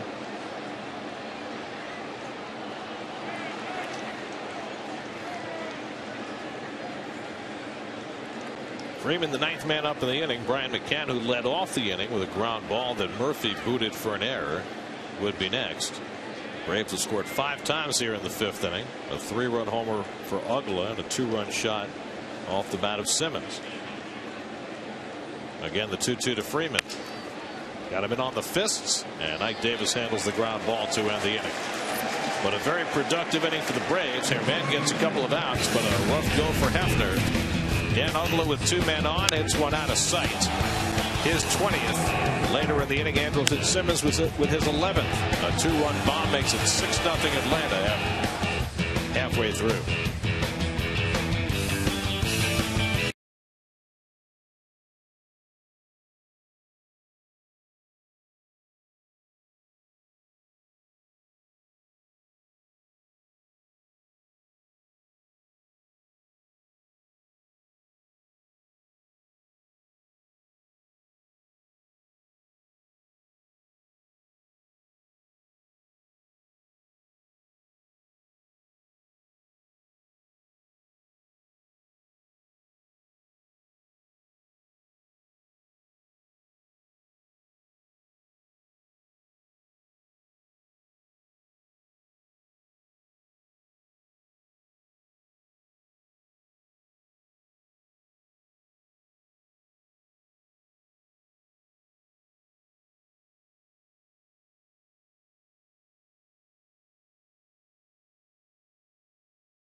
there is Henry Mejia, who joined the team today. He's going to start the day game in Washington on Friday.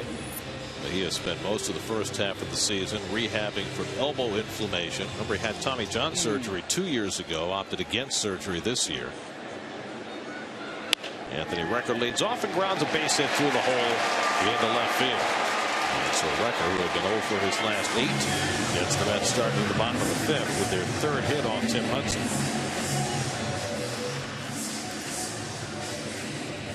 Now Quintanilla, who grounded out his first time up.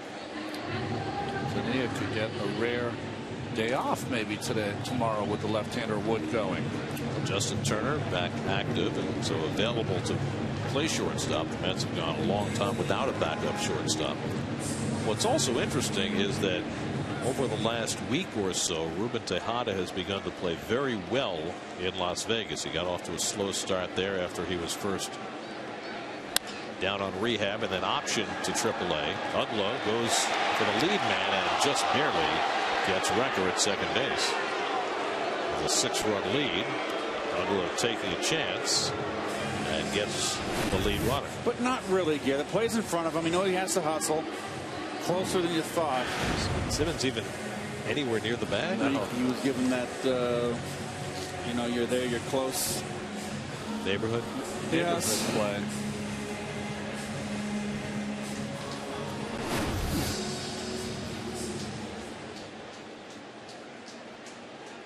Yep, he's on it. He's got long legs, that kid. Juan Lagares up for the first time. Came in on the double switch. Lagares started last night in center field. Had another productive night with the bat with a double and a sacrifice fly. On this homestand, he has 8 hits in 14 at bats. After being named National League Player of the Week.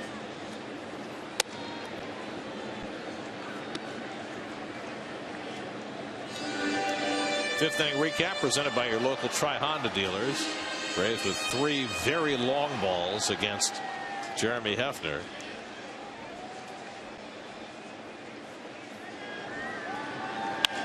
Double play ball right at Simmons.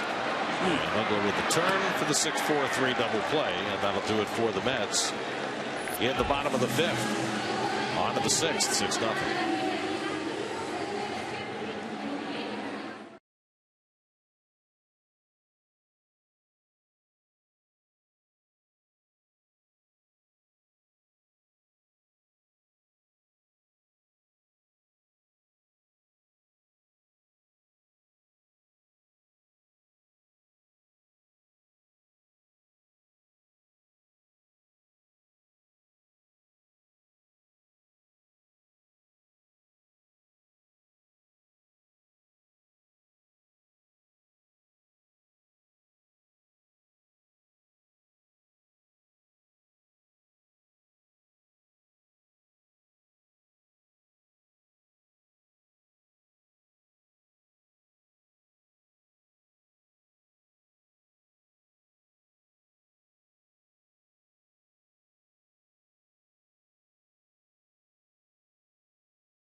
Get continued coverage of Zach Wheeler's start in tomorrow's Mets Braves finale with live reports from Citi Field, plus all the latest from the Jets and Giants as they get ready for camp on Daily News Live, presented by Citi, tomorrow at 5, only on SNY. Well, the Stump Gary question. Here we go, Gary. What Met was Nolan Ryan's 4,000th strikeout. I think I know who it is. I'm not going to say it's a layup, but it's more of a layup for us because we're there. You were there. Yeah. I think I know it. Okay. Brian McCann leads off in the 6th inning against Gonzalez Herman. McCann led off the 5th inning, hit a ground ball to Daniel Murphy. He bobbled it for an error, and that set in motion a 5-run inning for the Braves. McCann grounded out his first time up, so he's 0 for 2. Evan Gattis on deck, then Dan Uggla against Herman, who came in to get the final 2 outs of that 5th inning after Jeremy Hefner faltered. He gets a call on the inside corner. McCann didn't necessarily agree. 1 and 2.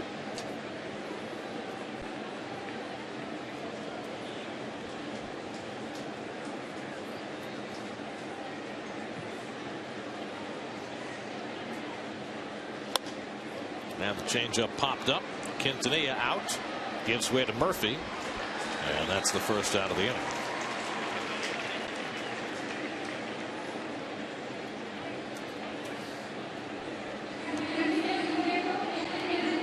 So 1 out and nobody on. Now Evan Gattis, who delivered the keynote tonight.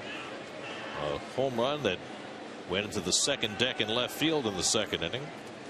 His 15th home run of the year. Then he had a base hit in the Braves' 5-run 5th.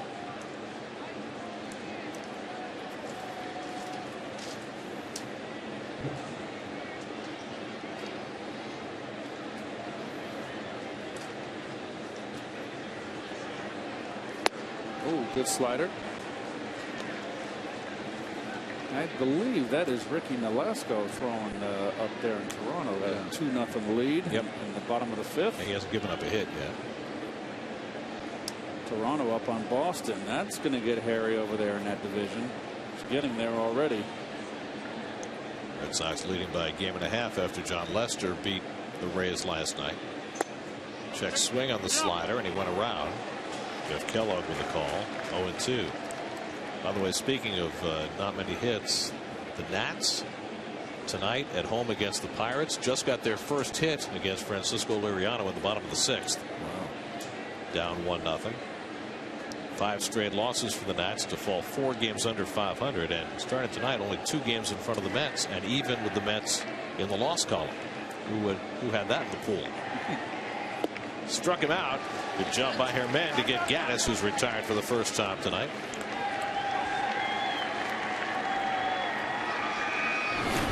You don't have to throw Gattis a strike, do you? Up and in. Down and away. Game hasn't changed.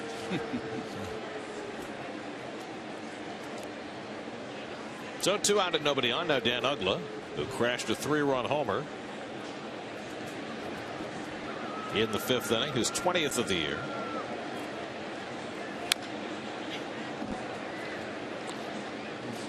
We haven't seen him hit any kind of tough little skid here, but Herman shows no fear when he comes in. Throw strikes. After Uggla hit the home run, he had to notice that. Went right after him with a fastball. Uggla lifts one to right, and Bird jogs in under it. That retires the side, so Herman is phase 5 and retired a ball. We go to the bottom of the 6th. 6-0 Atlanta.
little extra mustard on that hot dog. Braves had that.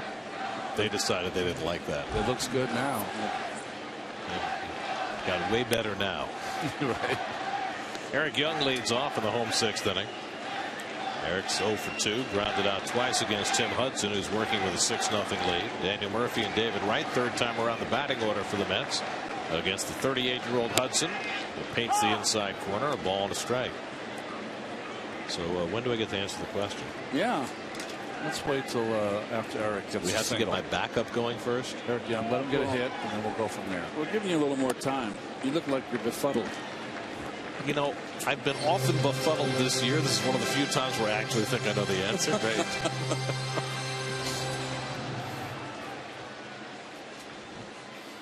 But I think properly so. We're arranging for backup. Oh, okay. Just in case. Just in case. 1-2 from Hudson, and Young grounds another one. This one to Freeman. Hudson gets over to cover and beats Young to the bag for the first out.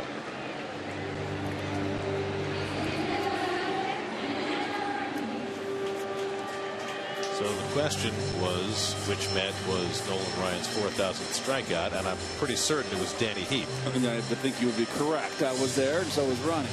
Also known as Uriah Heep. Now, what I want to know is who was Nolan's 5,000th strikeout. I thought it was Ricky. I could be wrong. Well, Nolan Ryan's first strikeout was Pat Jarvis, pitcher. Oh, Howie's playing along on the whiteboard. Come on, Hart. Very good, Howie. Okay. All right. He says no book used, Keith. Enjoy your ice cream. Very nice. Love it. And you notice he's calling the play-by-play at the same time that he's holding up the whiteboard. He is multi-talented. Yes, he is. Multitasker. Oh, okay. Oh, look at Josh. Josh is part of it. So it's a team effort now. So Pat Jarvis, number 1. Pat Jarvis, number 1. Number 500, Charlie Manuel. Oh, wow. Charlie was what? Maybe with Montreal? He had been pitching with the Angels. He was pitching the Angels by then, so yeah. So Minnesota. Minnesota, right. Number 1,000, Sal Bando. Oh. It's a pretty good list. Wow. 1,500, Sandy Alomar Sr. Okay. 2,000, Ron LaFleur. Wow. Okay. 3,000, Cesar Geronimo. You know, 4,000 is Heap. 5,000, as you said, was Ricky Henderson. And his last strikeout, number 5,714, Greg Myers. Catcher? Catcher. Okay. Left-handed hitting catcher. 57 plus. Strike 3 call. Another fastball taken for a call, third strike. That's the third time that Hudson's made that happen tonight. His 5th strikeout, 2 out and nobody on. You know, that's what you. Well, this was a nice play by David. Soft hands. This was during the interview, I believe. Oh, yeah, yes. Wheeler. With Wheeler. Of course, that was the positive for Wright tonight. The negative was hitting himself in the head with his broken bat as he grounded into a double play in the 4th inning. But after taking a blow to the back of his noggin, he was able to stay in. And he pulls that one foul. Nice play. And here's the broken bat coming around, hitting David in the back of the helmet. Oh. I mean, he caught him out of nowhere. It's a sucker punch. You know, it got part of his neck, too.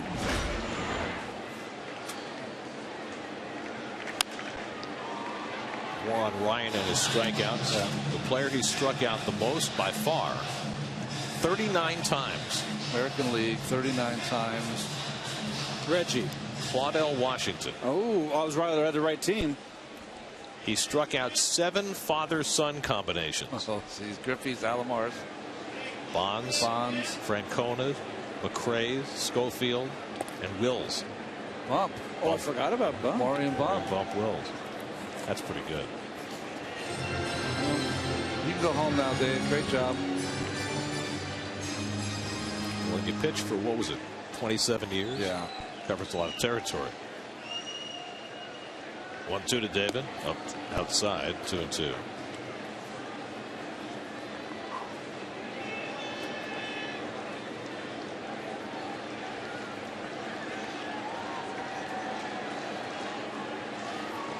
And the curveball, strike 3 call. So Hudson with back-to-back strikeouts to finish the 6th. He's got 6 strikeouts for the night and a 6-0 lead after 6.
Seventh inning. It's been all Braves tonight. 3 home runs, accounting for 6 runs, and 6 strong innings from Tim Hudson. Chris Johnson leads off against Gonzalez. Herman has been the bright spot for the Mets coming out of the bullpen and retiring 5 in a row. And Johnson takes a strike. Johnson singled to center in front of Simmons' home run in the 5th. He's 1 for 2 on the night.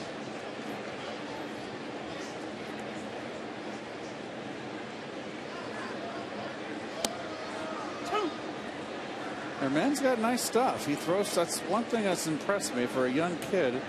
He throws strikes. He goes after hitters.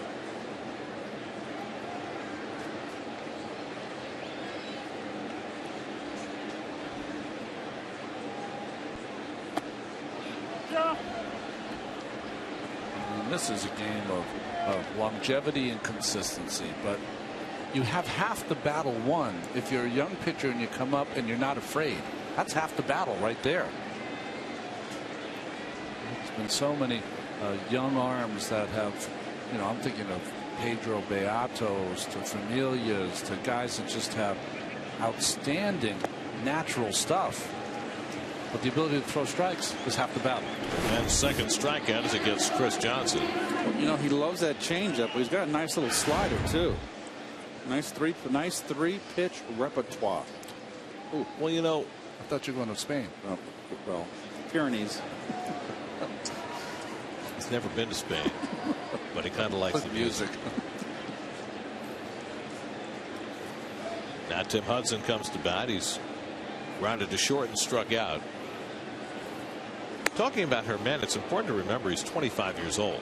I mean, he's been pitching professionally for what, 8 years now, since he was signed as a 16-year-old by the Mets. We've seen so many kids over the last few years come up with minimal minor league experience.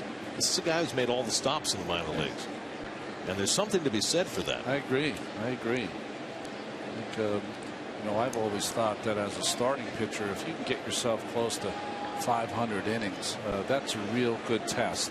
And why do I think 500 innings? That's a couple of seasons. And in a couple of seasons in the minor leagues, there's a lot of different things that can happen.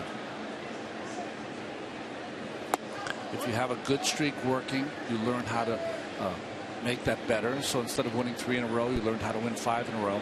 If you have a bad streak going, instead of losing 5 in a row, you only lose 2 and get your game back. So there's a lot of things that you can work on. Disappointment, getting knocked out in the first inning, off the field, paying rent, moving from place to place, finding a place. All that stuff is maturity on and off the field. 2-2 from Herman, and he misses outside. Now, Herman had worked as a starting pitcher in the minor leagues until this season. They moved him to the bullpen at Las Vegas, and he pitched exclusively in relief, but he'd always been a starter. So you said 500 innings? 515 innings. That's how many innings Herman pitched in the minor leagues. And he appears to be ready at just the right time. 3-2, and Hudson fouls it back. It's amazing. Because he has 3 pitches that he throws for strikes, that's probably why they made him a starter. But at the big league level, his 3 pitches work better as a reliever. Because, a lot of guys that come in have 2 pitches in a reliever, fastball, slider, whatever. He throws 3 for strikes because that's how he learned as a starter, and it works nicely here in relief.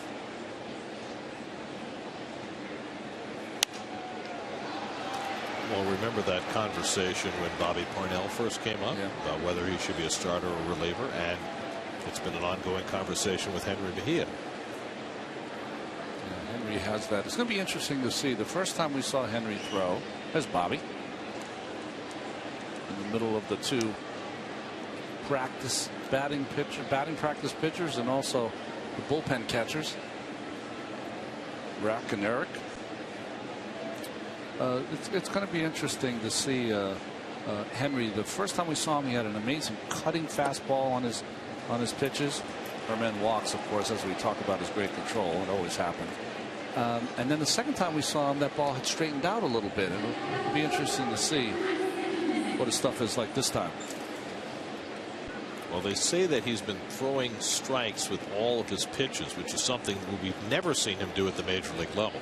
We saw him do it in spring training in 2010 when Jerry Manuel basically begged for Mejia to be on his staff, and then he was used erratically, and it was kind of a lost year for him. But we saw him that spring paint corners and throw that cutter for strikes. But at the big league level, in regular season games, he never really was able to do that. He came back late last season and still very erratic with his command. I remember the things that happened to Henry to me were he would get ahead of hitters, had a hard time putting them away. There would be a lot of foul balls, a lot of deep counts, high pitch counts.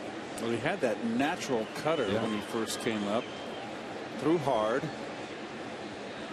And you're right, Gary. Mets really did him a disservice that first year when they called him up. Well, not when you made the club. I think it was already to make the club, but they didn't use him. Then put him in the bullpen, started him. They just did everything, and then he got a couple bad games, and he wasn't used, and it was just terrible the way they worked him. A young arm like that. Well, the thing was, he was 20 years old. He had a phenomenal spring training, and the Mets didn't really have a setup guy, and they could have put him in the 8th inning and created a role for him, but instead, for the first 3 months of the season, he had no role, and he'd go 2 weeks without pitching, or he'd throw the 5th inning one day and the 8th inning the next day. It was not planned well, let's put it that way. 2-1 from Herman, and it's low and inside to Simmons, 3-1. And then the next year he hurt his elbow and had Tommy John surgery, so it was another lost year. And then this spring he had more elbow problems, and in fact Henry has bone chips in that elbow that he's trying to work his way through, and he'll have surgery after the year, but he's trying to not lose another season. And so far the results have been good in his rehab starts. Now the question is, can he translate that into major league success? Simmons pops one up. Mike Davis tracking it. 2 out.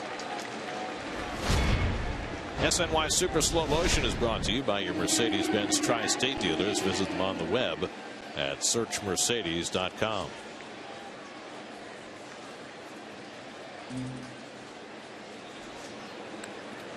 Now Jason Hayward is 0 for 2 in a walk tonight.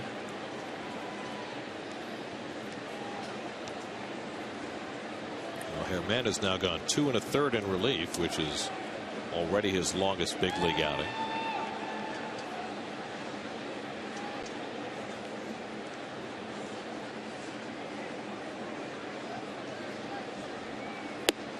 And Hayward takes a fastball for a strike. Jeremy Hefner lasted just 4 1/3. He allowed 6 runs, 5 of them earned on 6 hits, a walk, 3 strikeouts, and 3 home runs. First time Hefner's ever given up 3 home runs in a game in the major leagues.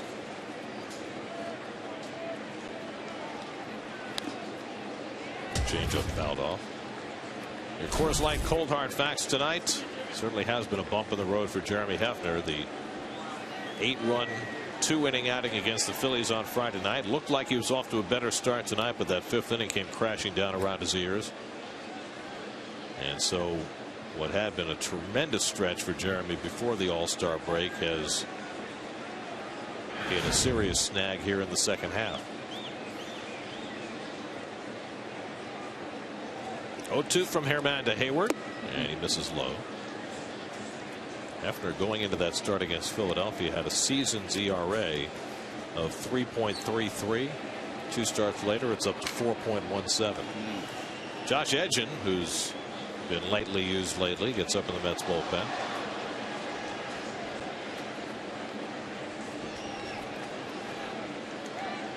And Hayward goes down on strikes as Recker holds the foul tip. Side retired. 3rd strikeout in relief for him, and he does a terrific job. 6-0 Atlanta.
Home 7th inning. Mets trying to do something against Tim Hudson, who shut them out for 6 innings on only 3 hits. Marlon Byrd has one of those 3 hits, an infield single in the 4th. It'll be Byrd, then Ike Davis in the pitcher's spot, due up for the Mets in the bottom of the 7th. Hudson looking for career victory number 205 and number 17 against the Mets. He's got more wins than any active pitcher against New York. And he comes inside to Byrd 1-0. Of course, he also has more starts than any active pitcher against the Mets, and he has the 2nd most losses of any active pitcher against the Mets. 10 losses? 10 losses. Yeah. Only Cole Hamels has more. Hamels has lost 12 against the Mets. Look at all the rosin on his hat.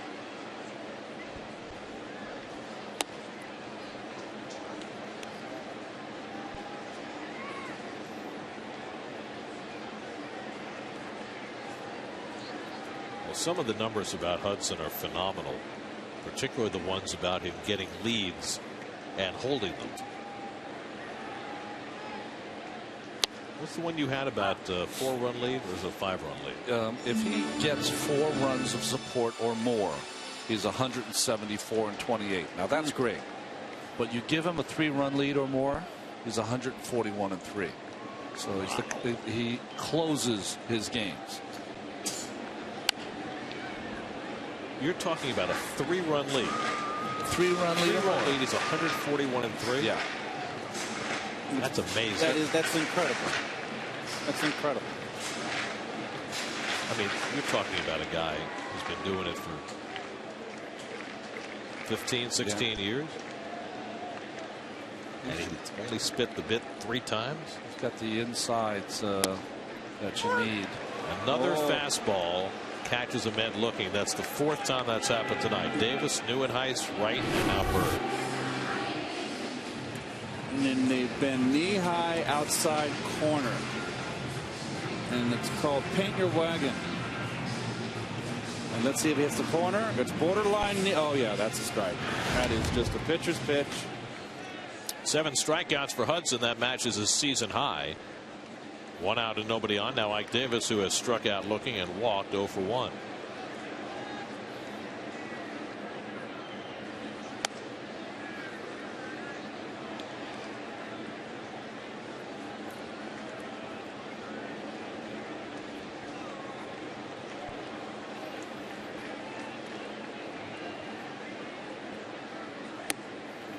Oh boy, this is just taking it back to the woodshed. Give me a little spanking right there. He's just dealing. Boy, oh boy. He's dealing. Boy.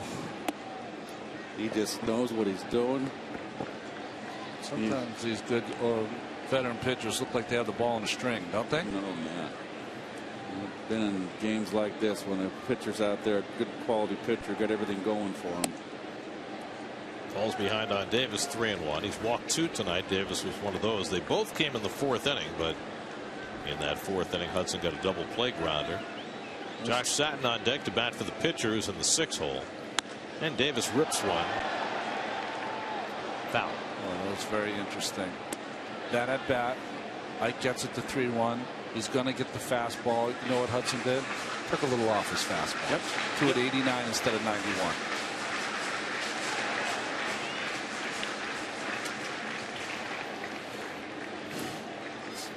So you're saying he knew Ike would be just enough out in front to pull it foul? Well, I don't know if he knew that, but you know, he's not going to give him the good one. Strike 3 called. Another fastball catches a man looking. That's 4 consecutive strikeouts for Hudson, all on call 3rd strike. And this one, they wanted on the outside corner. This one came on the inside corner. He wanted it on the out. You see McCann set up, and it's on the. He misses on the other side of the plate. Season high 8 strikeouts for Tim Hudson. There's your Mets box score. We got a new Mets box score. Very nice. Presented by Audi. Who's putting that together down there? Very nice. Very impressive.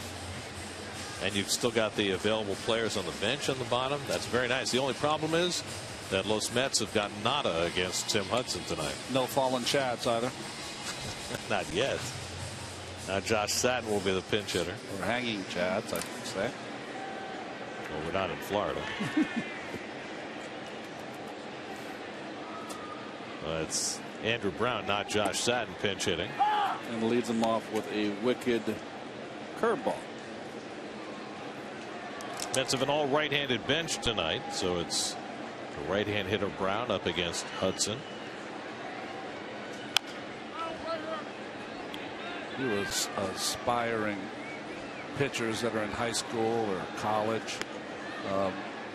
Get a videotape of these 7 innings so far. It's the ability to change speeds, throw your breaking ball for strikes, spot your fastball, and if he's missed down. He's got great movement on every pitch.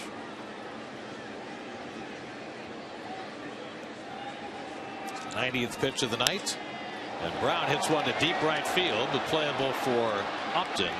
And that retires the side. Mets are on 1-2-3. Hudson's retired 8 in a row. He's thrown 7 scoreless and a 6-0 lead.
First outing in 5 days for Josh Edgin as he comes on to pitch the 8th inning for New York. You know, it's been interesting. There's been some lefty-lefty matchups that Edgin has been left out of, so a chance here to impress with an inning or two of work.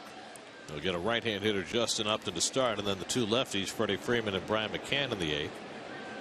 It's been a lost series so far for Upton. He's 0 for 11 in the 3 games, 0 for 3 tonight.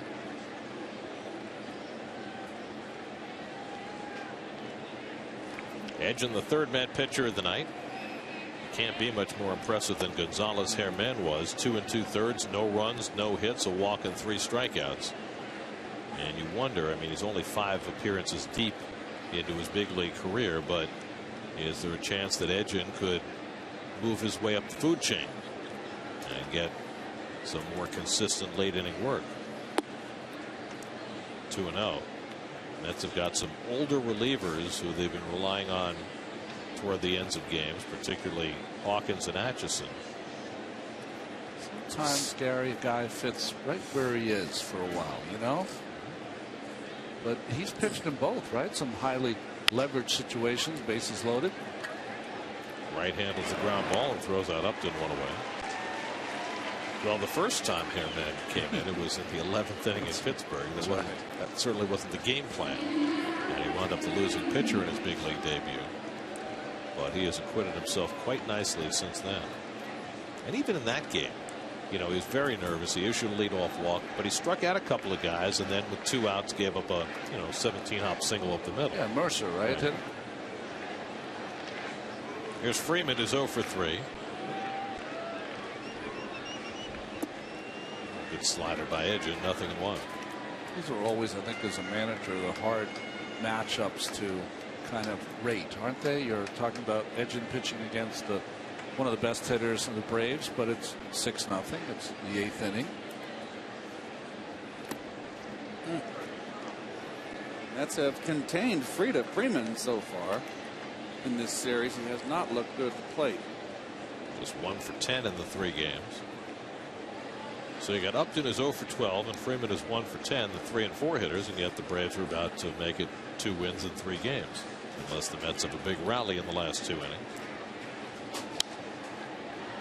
Nothing but sliders from Edgin to Freeman. They've gone to the bottom of the 8th in Washington. Still Pirates 1, Nationals nothing. Davey Johnson keeps trying different things. Tonight he took Bryce Harper out of the lineup. It's also important that score just to the right of the Washington Pirate game is Philadelphia is getting beat in St. Louis again. Freeman out on strikes. Recker has to retrieve it and makes the toss to complete the putout. 2 out. You can win a trip for 4 to Universal Orlando Resort. Enjoy all the action and fun of Universal's 2 amazing theme parks and stay on site at the electrifying Hard Rock Hotel. Just go to sny.tv/Toyota and enter the Toyota Fan Flyaway Sweepstakes for your chance to win.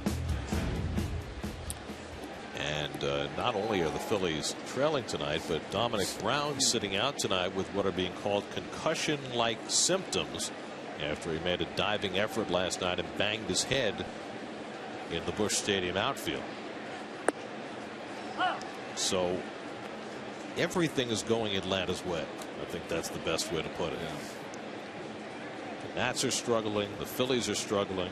The Mets have just way too much ground to make up to be thinking about catching the Braves at this point. Although they'd love to be able to think about it at some point.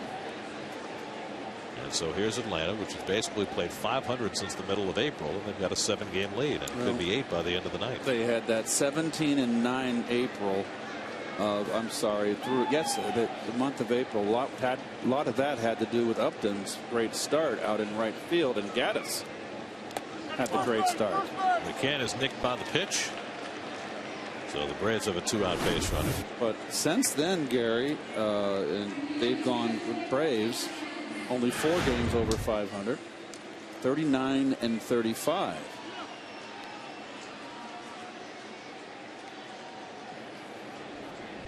Well, they've been in front pretty much from start to now. Well, they want to win the division because last year as the wild card, it didn't really work out so well. Well, they played miserably in that one-game playoff against the Cardinals. Here's Evan Gattis, who's 2 for 3, homered, single, struck out his last time up. Well, if the season ended today, the two teams in the Central, the Pirates and the Reds, would be the 2 wild cards. That's right.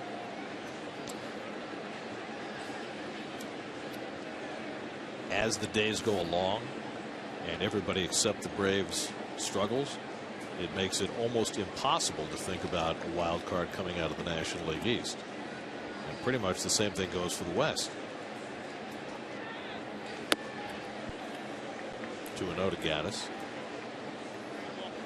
I mean, outside of the National League Central and the 2 division leaders, Atlanta and LA, there's only one other team over 500. Yeah. It's Arizona.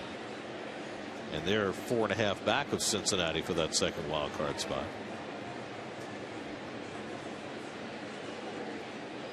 So if you're in the East and you intend to play in the postseason this year, you better get on your horse. Better win the division. A lot of stinkers out there. Gattis pulls one down to third, right handles it, and goes the short way to get the force play. No stinker there. We go to the bottom of the 8th with the Braves up 6-0.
Brought to you by your Tri-State Cadillac dealer. Visit CadillacTristate.com to search local offers and find a dealer near you.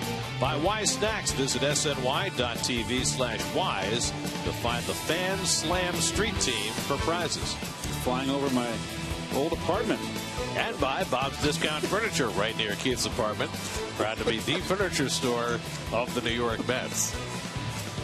I know that the Dag Hammarskjöld building, you were the 33D club. What was the club in the 49th and 2nd? At Sterling Plaza, it was the 28D club.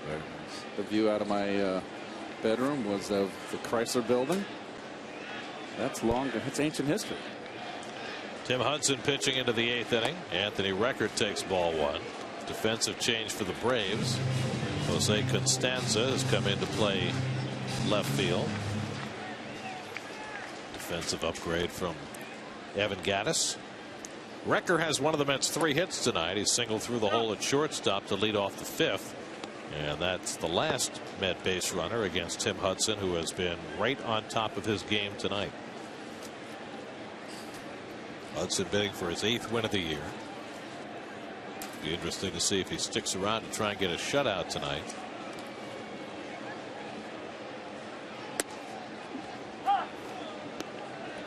So 49th and second, straight downhill walk from Smith and Walensky's and Chin Chin. You got it right in the same block, half block away.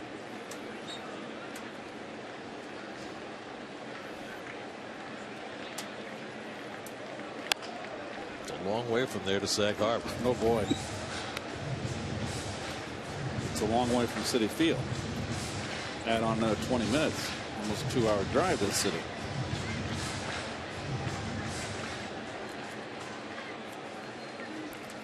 Never thought of you as the ex-urban type. The what type? Ex-urban? Oh. Like beyond the suburbs, out there? I always thought you were going to be an urban guy forever. No. I grew up in, where I grew up in California, Northern California, it was just all artichoke fields, and it was like Huckleberry Finn and my childhood. Mayberry RFD. Right, but how are you going to keep them down on the farm once they've seen Perry? Here's the 3-2. And it's inside the record, and he's on base with Hudson's third walk of the night.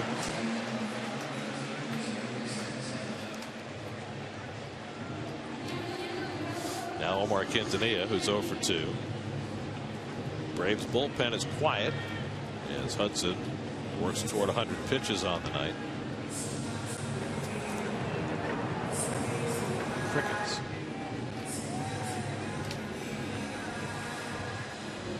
Hudson's walked 3, struck out 8, allowed no runs and 3 hits. He's induced 2 double plays in this game.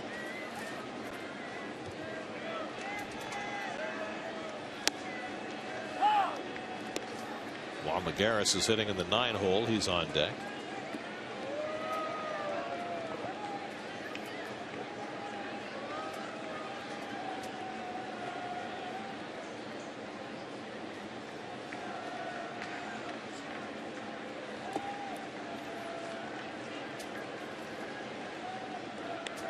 One-time Met Luis Ayala starts getting ready in the Braves bullpen.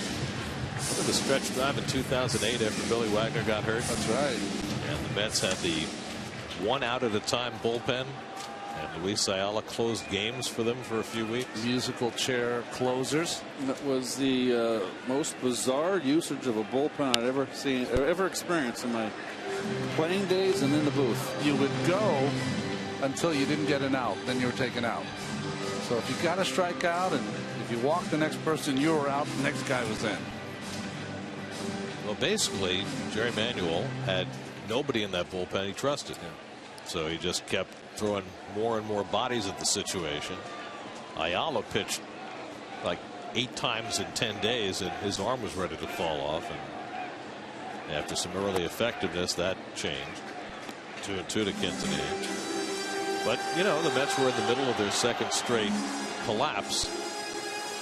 The first one was more egregious because the second one, they just didn't have enough pitching to get there. The Mets in 2008, they hit very well in September, but they just couldn't close anybody out once Wagner got hurt.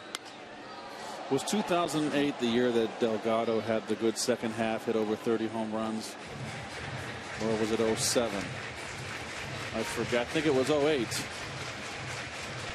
And I remember saying, you know what, he's 37 years old. Trade him to the American League and get some young players for him. Didn't do it, Omar, and Delgado never had another year like that. Of course, then he had the hip problem. Right. Toward the middle of the diamond, and Quintanilla's got a base hit. Record stops at second, so the Mets have the first 2 men on in the 8th inning. And the Braves bullpen will start to throw with a little more purpose, with Hudson at 102 pitches.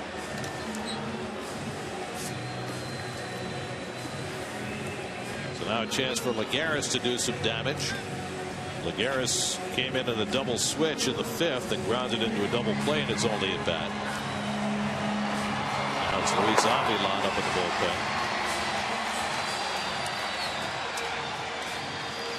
Yes, Delgado hit 38 home runs, 115 RBIs in 2008, and all those home runs, a lot of them came in the second half.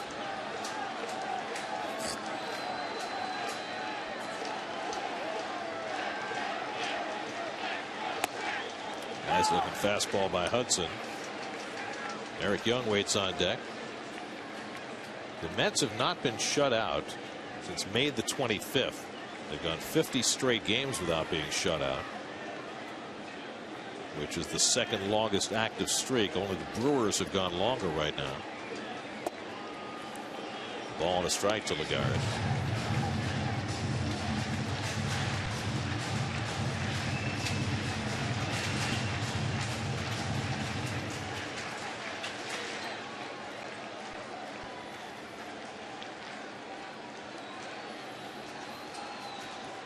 Two on and nobody out, and Legares reaches and fouls off the slider. 1-2. Well, the Pirates just added a run in the ninth against Drew Storen. Pittsburgh 2, Washington 0 in the ninth. Ayala, the right-hander. Avilan searching through the bag, the left-hander. Phillies are now down 4-0 in St. Louis in the fifth. So this could be a bonanza of a day for the Braves. Hudson ahead 1-2. And Legares takes strike 3 call. Slider got him looking. 9 strikeouts for Hudson. Each of the last 5 has come on a call third strike. Little slider cutter in the inside corner. Just spinning enough. Doesn't run in on Legares. Stays true. Front door slider, as they say. So 1 out. And now Eric Young has been up 3 times and grounded out all 3. Eric has hit his first slump as a Met. 2 for 21 on this homestand.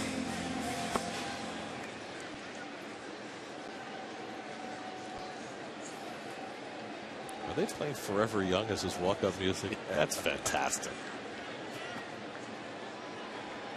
Hudson up to 106 pitches. Grounded down to first. Freeman off his chest makes the recovery and gets it to Hudson for the out. Hudson got stepped on by Young, and he is shaken up. Well, it all became awkward once Freeman had to play it off his chest, and Hudson winds up down on the ground.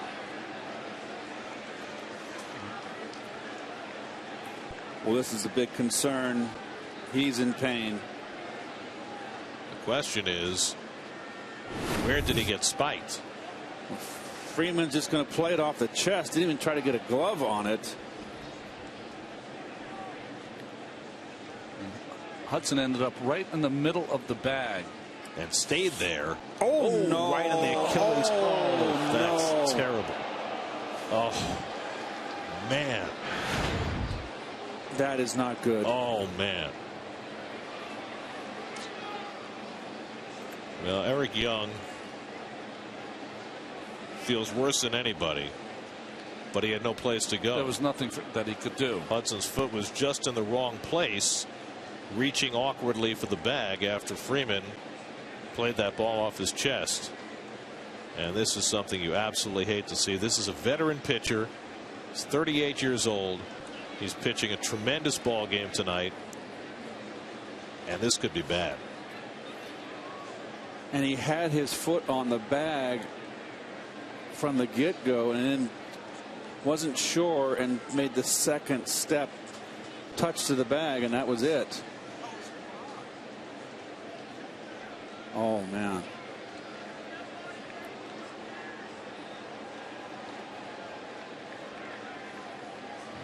Right leg is bent at a awkward angle. Well, the trainer's seeing if he has any movement. He's asking him to move his foot. Moving that right foot now. Yes. They're more than likely going to bring a stretcher out for him, I would think. They've got the EMS personnel coming in now.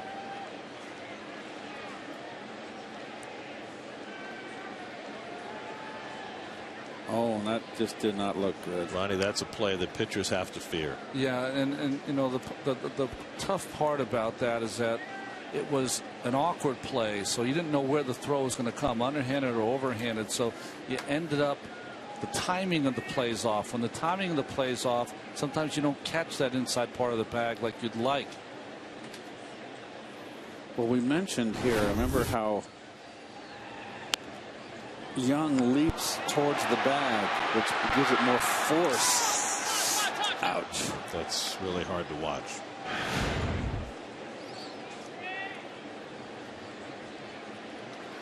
Well,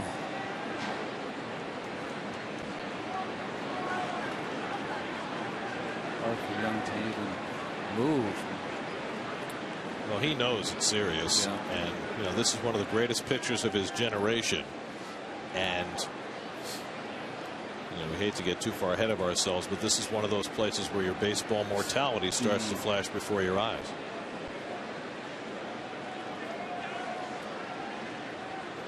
And they can bring the stretcher. They're not even going to think about trying to move him until the stretcher arrives. No chance. Well, if the ground ball was played cleanly, it was a double play and an inning over, but it was a tough hop for Freeman. The hard part here is they're going to have to turn him on his back, and it's going to be extremely painful. He's on his back now, but his side is going to have to turn over too. They're going to have to lift him. So get that gear off.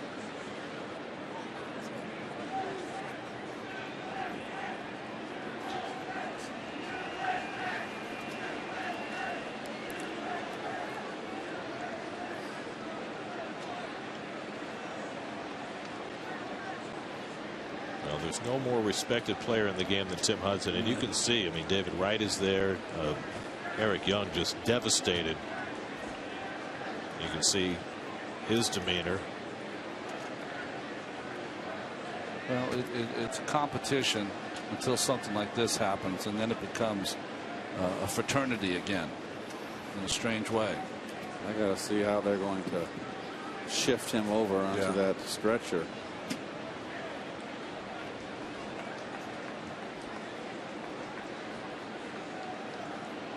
I don't know if they need to do something with that leg before they put him on the stretcher. I would wrap that leg first. Air cast. I would make it in a way that it's. Here we go. Oh, right. Well, try nicely done. There, just kind of roll him on there so that he doesn't have to move that leg too much. Well, he got it on there. Yep. All right. Okay. Hudson is serious injury to the right leg of Tim Hudson, and we will certainly hope for nothing but the best for this terrific pitcher who was having a wonderful night until it came to an abrupt halt on a play at first base. Sure we get enough people around that to lift him and make it easier. Put your hands in front of you to make sure that your weight is evenly distributed. And you see him holding on to the EMS personnel. Eric Young. Nobody feels worse than Eric. You could tell right from the moment that he stepped on him, he went right back to Hudson to see if he was okay. He knew it was going to be bad. And I think Eric's having a little trouble controlling his emotions right now, and you can certainly understand that. His catcher Brian McCann comes over.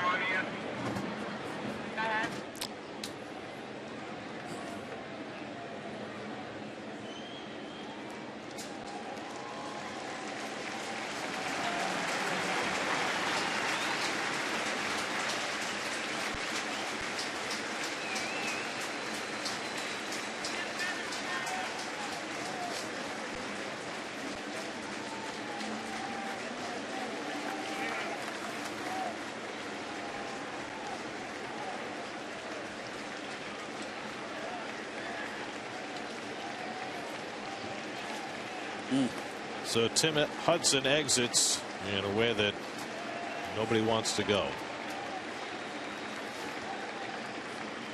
And they will get him right to the hospital for x-rays and MRIs and treatment and whatever it takes. Well, that's a trauma injury, and that's going to be ice, but they're going to make sure they're going to x-ray that for any. Well, I mean that's tibia related, close to the Achilles ankle. I mean, all it's the whole 9 yards. It's hitting the leg and bending it in a way that it's not meant to.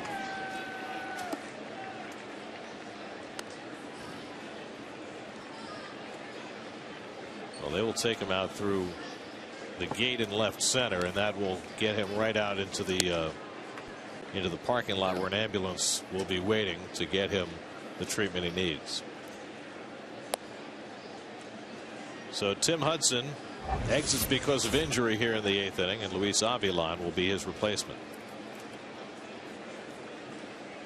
And now for the Braves, they've seen one of their stalwarts go down. They have to take a deep breath. Well, we've gotten to know this Braves team, of course. We see them 18, 19 times a year. And just remember, Hudson is not only a big part of this team because he's a big part of this rotation. He is the guy that they look to. He's the guy for comic relief. He is as loved a teammate as any on that Braves team. So with 2 outs and runners at second and third, Daniel Murphy will bat against Luis Avilan, the relief pitcher, and he takes a strike. Murphy had a double and a walk against Hudson and struck out his last time up. Recker at third, Quintanilla at second after that fateful ground ball. Mets trying to get on the board for the first time tonight. And Murphy takes the breaking ball off the plate, 1-1. Meanwhile, Avilan has been an enormous piece for the Braves with the injuries to their prime left-handers, Venters and O'Flaherty. He has taken over as, for the most part, the sole lefty in that Atlanta bullpen. He throws a fastball by Murphy, 1-2. Well, the thing about Avilan is that he throws hard enough from the left side. He's got an outstanding breaking ball, and he also has a little sink on that fastball as Jordan Walden gets loose in the bullpen. Well, Avilan would like nothing more right now than to keep Tim Hudson from being charged with a run. Sinker misses, 2-2 to Murphy.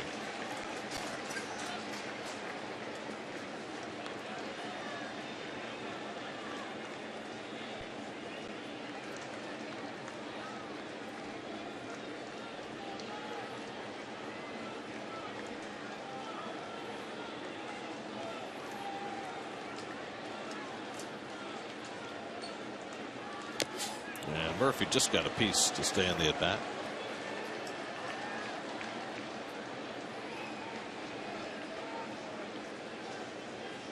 Recker is at third. He led off the inning with a walk. Quintanilla at second. He singled. And now Avilan picking up for the injured Tim Hudson.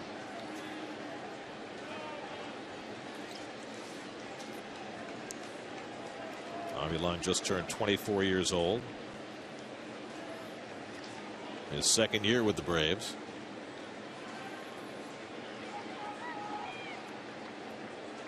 Two. And Murphy hits it in the air pretty well to left field. Costanza back to the warning track near the wall. He can't make the play. 2 runs will score. Murphy pulls into second with an opposite field double, and the Mets are on the board. It's now 6-2 Atlanta.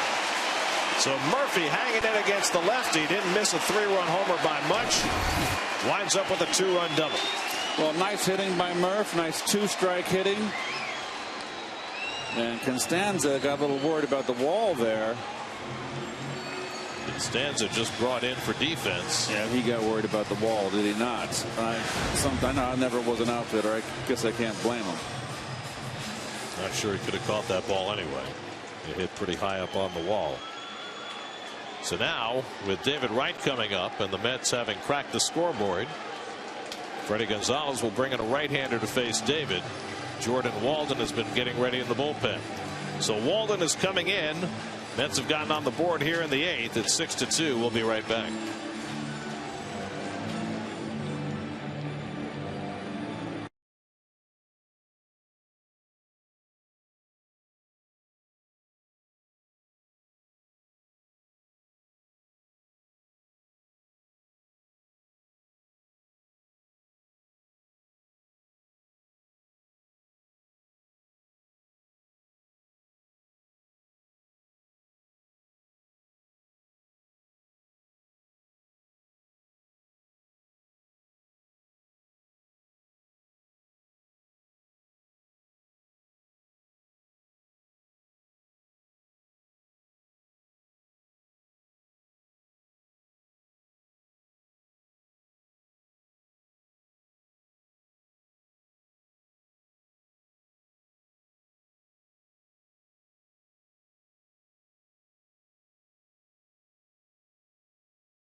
Jordan Walden comes on to try and get the final out of this bottom of the 8th. Well, he's been impressive this season and pretty impressive against the Mets. See those 37 punch outs, more than an inning pitched this season. So coming to face David Wright, who's 0 for 3 tonight. A ground out, a double play grounder, and then was caught looking in the 6th.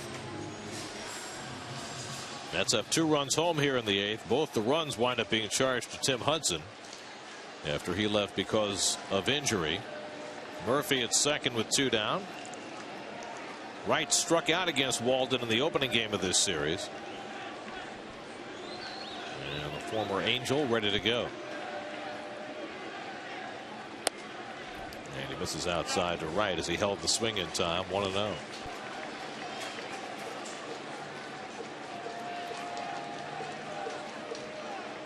Right at the plate. Murphy at second. 2 men down. Marlon Byrd would be next as the Mets try and put together a late rally.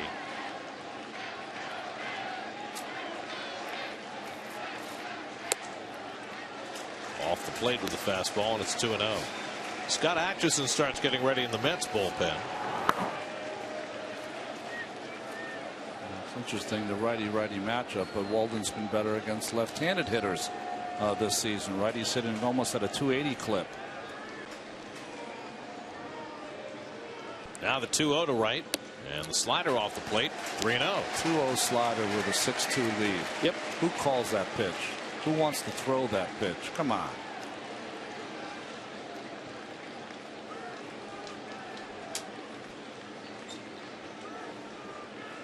David will be taking one here. There's a strike. 3-1.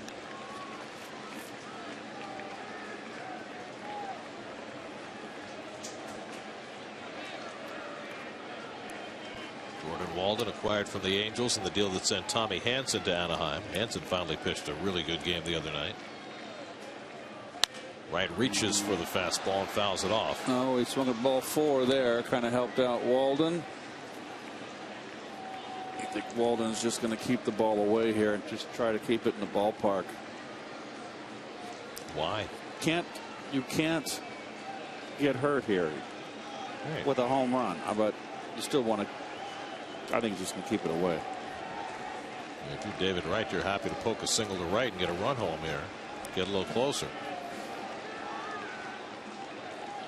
Got him with a high fastball. Walden comes in to strike out Wright, and the inning is over. Mets get 2, down 4 as we go to the 9th.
Scott Atchison will work in the 9th inning for New York.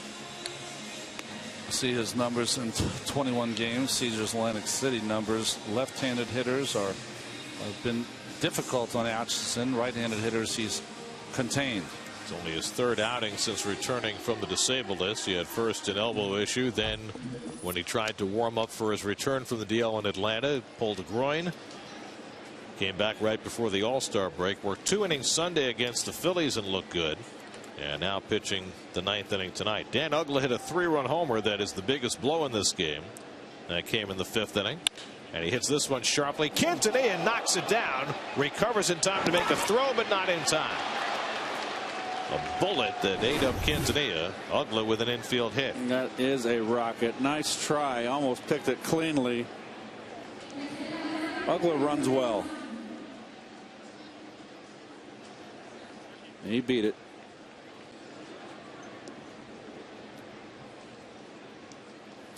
That is a in-between tough hop.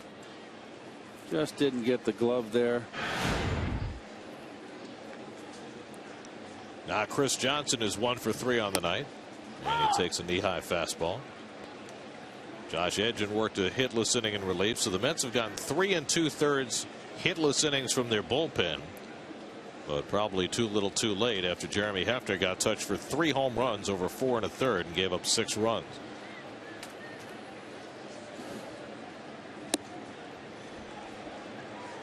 Oh, 2 to Johnson with Reed Johnson on deck to pinch hit.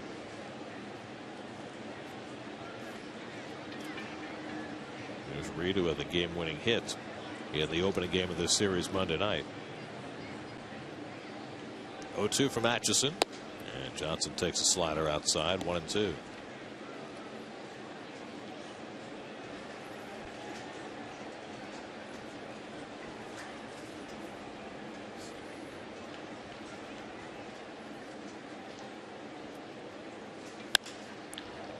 Murphy with the short hop, knocks it down, scrambles, but can't make a play. Well, Murphy kept on trying to corral it, and it kept on moving away from him. In between, and just a big, a little bit of a muff and an in between hop, and everything goes flying. You're not allowed to throw your glove at the ball. He was trying to flip it with the glove right here. The glove got closer to Quintanilla than the ball did. Looked like a cesta.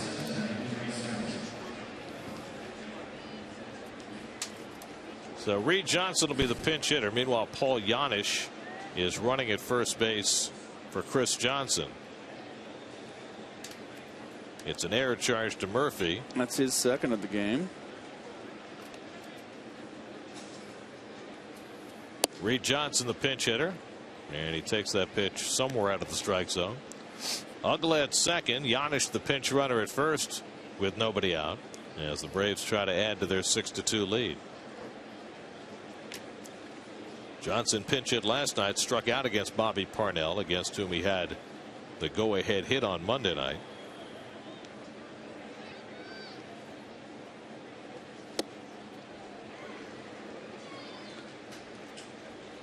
SNY Super Slow Motion is brought to you by your Mercedes-Benz Tri-State dealers. Visit them on the web at searchmercedes.com. It was Murphy's first error of the night.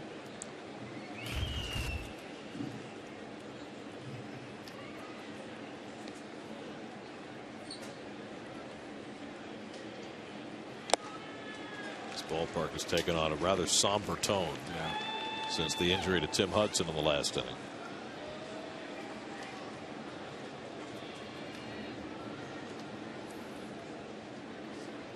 Andrelton Simmons waiting on deck.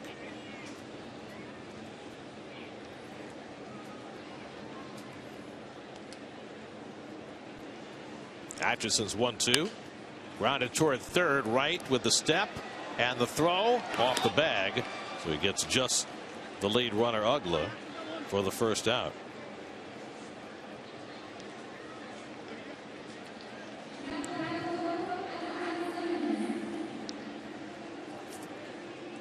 So 1 out, 2 aboard, and here's Andrelton Simmons.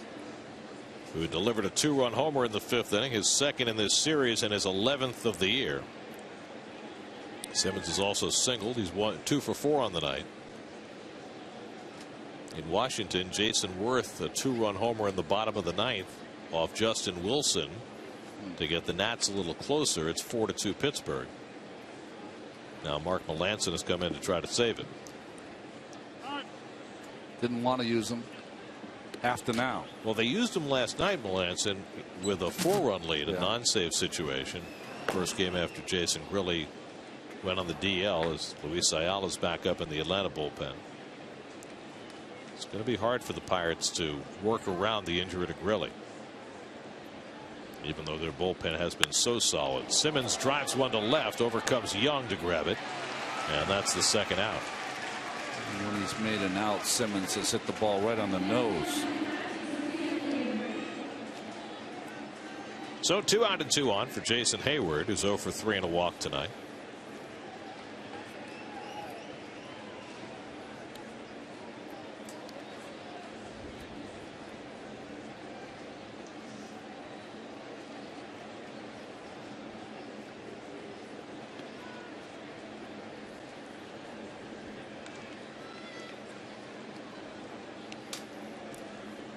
Two out and 2 on. And Hayward takes high, ball 1. Cardinals now lead the Phillies 6-1 as they bat in the 5th. Cardinals score 5 or more every game, don't they? Well, they've got the best offense in the league, and it's not really close.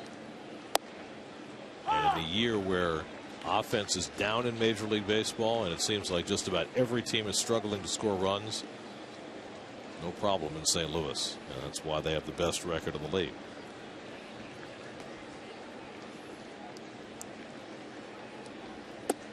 I was thinking before the game today, we're looking at the stats, and what casual baseball fan would have known that Matt Carpenter leads the National League in runs scored with 76, the leadoff hitter for the Cardinals. When Mets played them in St. Louis earlier in the year, he had just taken over that position at second base and won the job.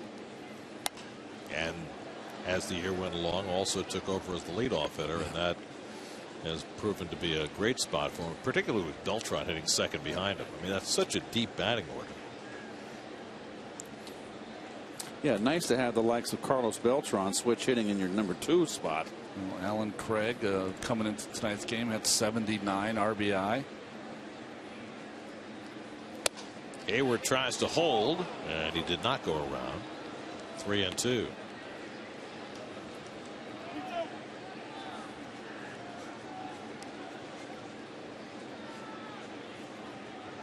So the base runners for the Braves, Johnson and Johnson, will be on the move. Maybe you might say they'll be taking a powder. And it's too high, ball 4. The bases are loaded. So a walk to Hayward fills him up for Justin Upton. A single, an error, and a walk in the inning. Bases loaded, 2 down. Upton's 0 for 4 tonight, 0 for 12 in the series, and 0 for 17 over his last 4 games.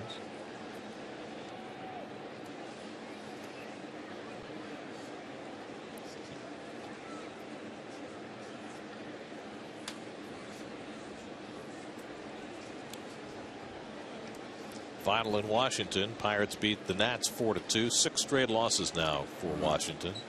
Pittsburgh keeps plodding along, don't they?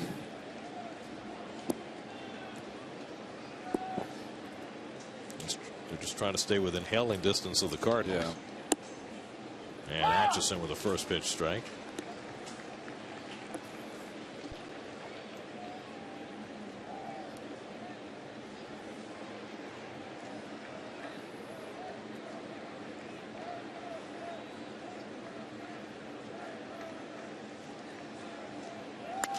And Upton fouls it away. And Scott gets ahead 0-2. Boy, Upton just does not look like the same hitter. Big, pulling that front shoulder off. He's very mechanical. Slow bat. It's almost like the first month of the season has tainted his swing in a way. He's become totally a power hitter. In Arizona, he was a right center field power too. Pops out of Rutgers mid. Here comes Giannis from third, and he will score. Well, a pass ball doomed the Mets in the first game of the series, and a pass ball cost them a run in the ninth inning tonight. It's 7-2. Well, we've seen our share of that this year, of wild pitches.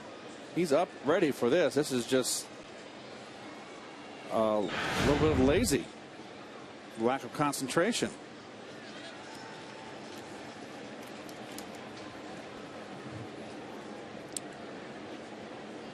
So an error and a pass ball in the inning. It'll be an unearned run.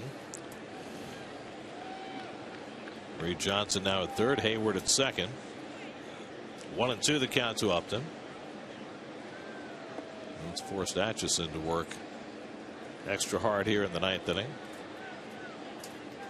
And again, we were talking about it earlier. Some of the older Met relievers, these long innings can cost them availability for the next day. Availability, especially when the next day is at 12 o'clock. And then you got a day-night doubleheader coming up on Friday. So all those things become issues for Terry Collins.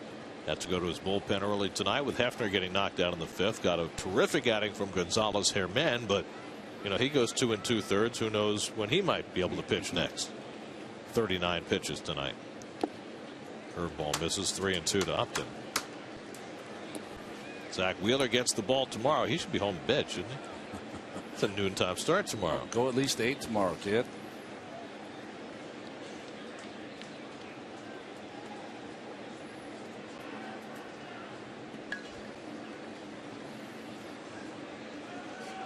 Now it's 3-2 to Upton with Freddie Freeman on deck, and Upton fouls it off.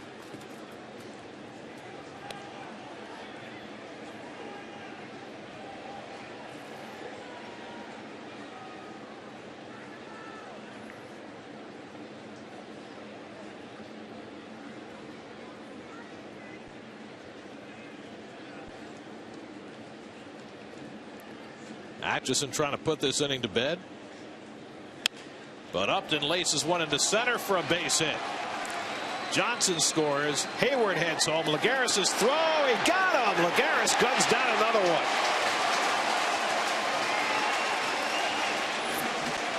Nice tag by Recker. Lagares, who showed off his arm last night in throwing out Hayward at the plate, gets him again on the fly.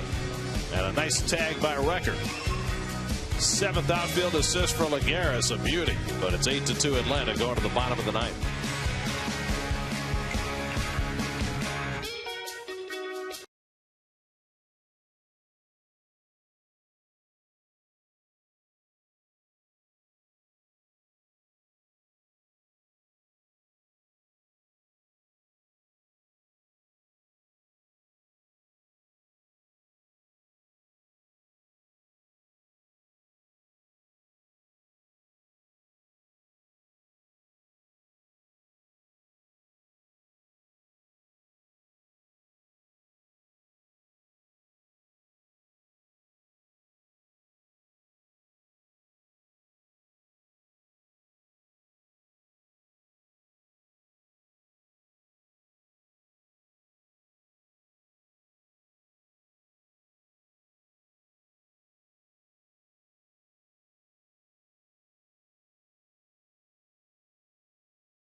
Tomorrow afternoon, the final game of this series. Zach Wheeler pitches for the Mets. Rookie left-hander Alex Wood goes for the Braves. Our coverage begins at 11:30 a.m. tomorrow. Noontime start here at Citi Field, right here on SNY. Paul Janisch, who pinch ran, stays in the game at third base. And Luis Ayala will try and get the final 3 outs for Atlanta. A veteran appearing in his 508th game of his major league career. Has pitched for Montreal, then Washington, of course, Minnesota, the Mets, the Yankees, Baltimore, and now here with Atlanta. Marlon Byrd leads off in the 9th inning and takes ball 1. Byrd tonight 1 for 3 at an infield single in the 4th inning. Mets have been behind in this game since very early. The Braves hit 3 home runs against Jeremy Hefner to build a 6-0 lead. Tim Hudson was in command until what looks like a serious leg injury befell him on a play at first base in the 8th inning. Hudson is in line for the victory. It would be his 8th of the year and the 205th of his major league career. But you have to wonder what comes next.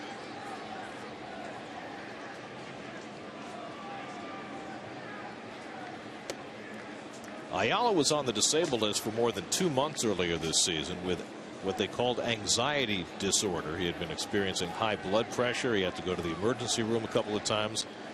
He was finally put on blood pressure medication, which helped calm down the anxiety. And back to pitching shortly before the All-Star break. But a well-traveled right-hander, including his stint with the Mets in 2008. He was at his best when he was the 8th inning setup man for Chad Cordero for those Montreal's then Washington teams. Hit hard, base hit for Marlon Byrd, his 2nd hit of the night. So Marlins board leading off the last of the night. Mets have their 6th hit of the game. And Ike Davis will come to bat. Ike is 0 for 2 tonight. Struck out twice and walked against Hudson.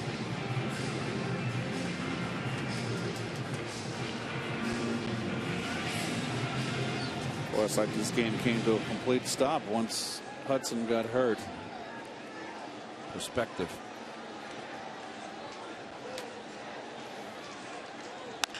Grounded down to first. Freeman with the stop. Gets the out at second. The return by Simmons in time for the 3-6-3 double play.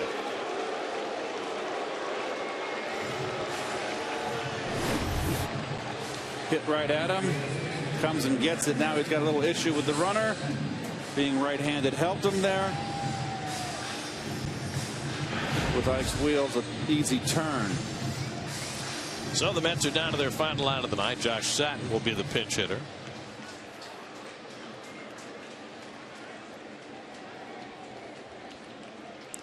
Satin's last appearance was as a pinch hitter on Monday night, and he had a base hit.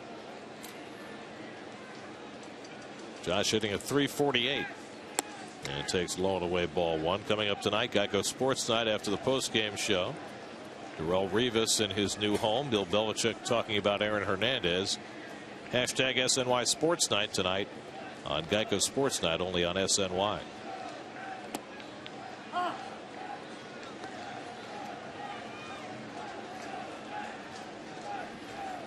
Anthony Recker would be next. Rally cap. And Rally cap needs about 7 hits. Yeah, it does. Couple walks. Oh, I love the kids. I love their spirit. He's got a Baltimore Orioles hat, though. Is he here or there? They don't need to rally. They're ahead.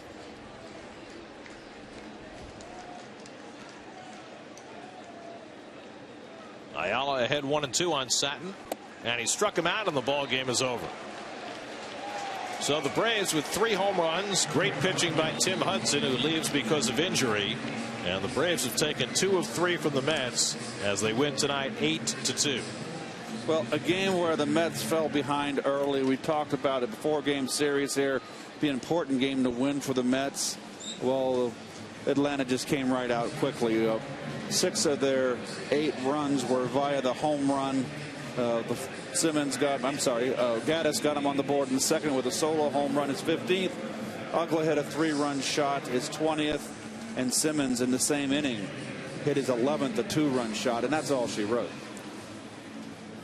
You know, the Mets struck out 11 times in this ball game, and we talked about how resilient they have been, but usually it's because the starting pitching is solid. It wasn't tonight with Hefner. This will be a hard game for the Braves to celebrate as they await the fate of Tim Hudson. As you look at the game summary presented by Astoria Federal Savings, Hudson leaving after getting the back of his foot stepped on, the Achilles ankle area, by Eric Young in the 8th inning, and the Braves win the game but lose the battle as they lose their veteran right-hander, and we'll find out at some point just for how long.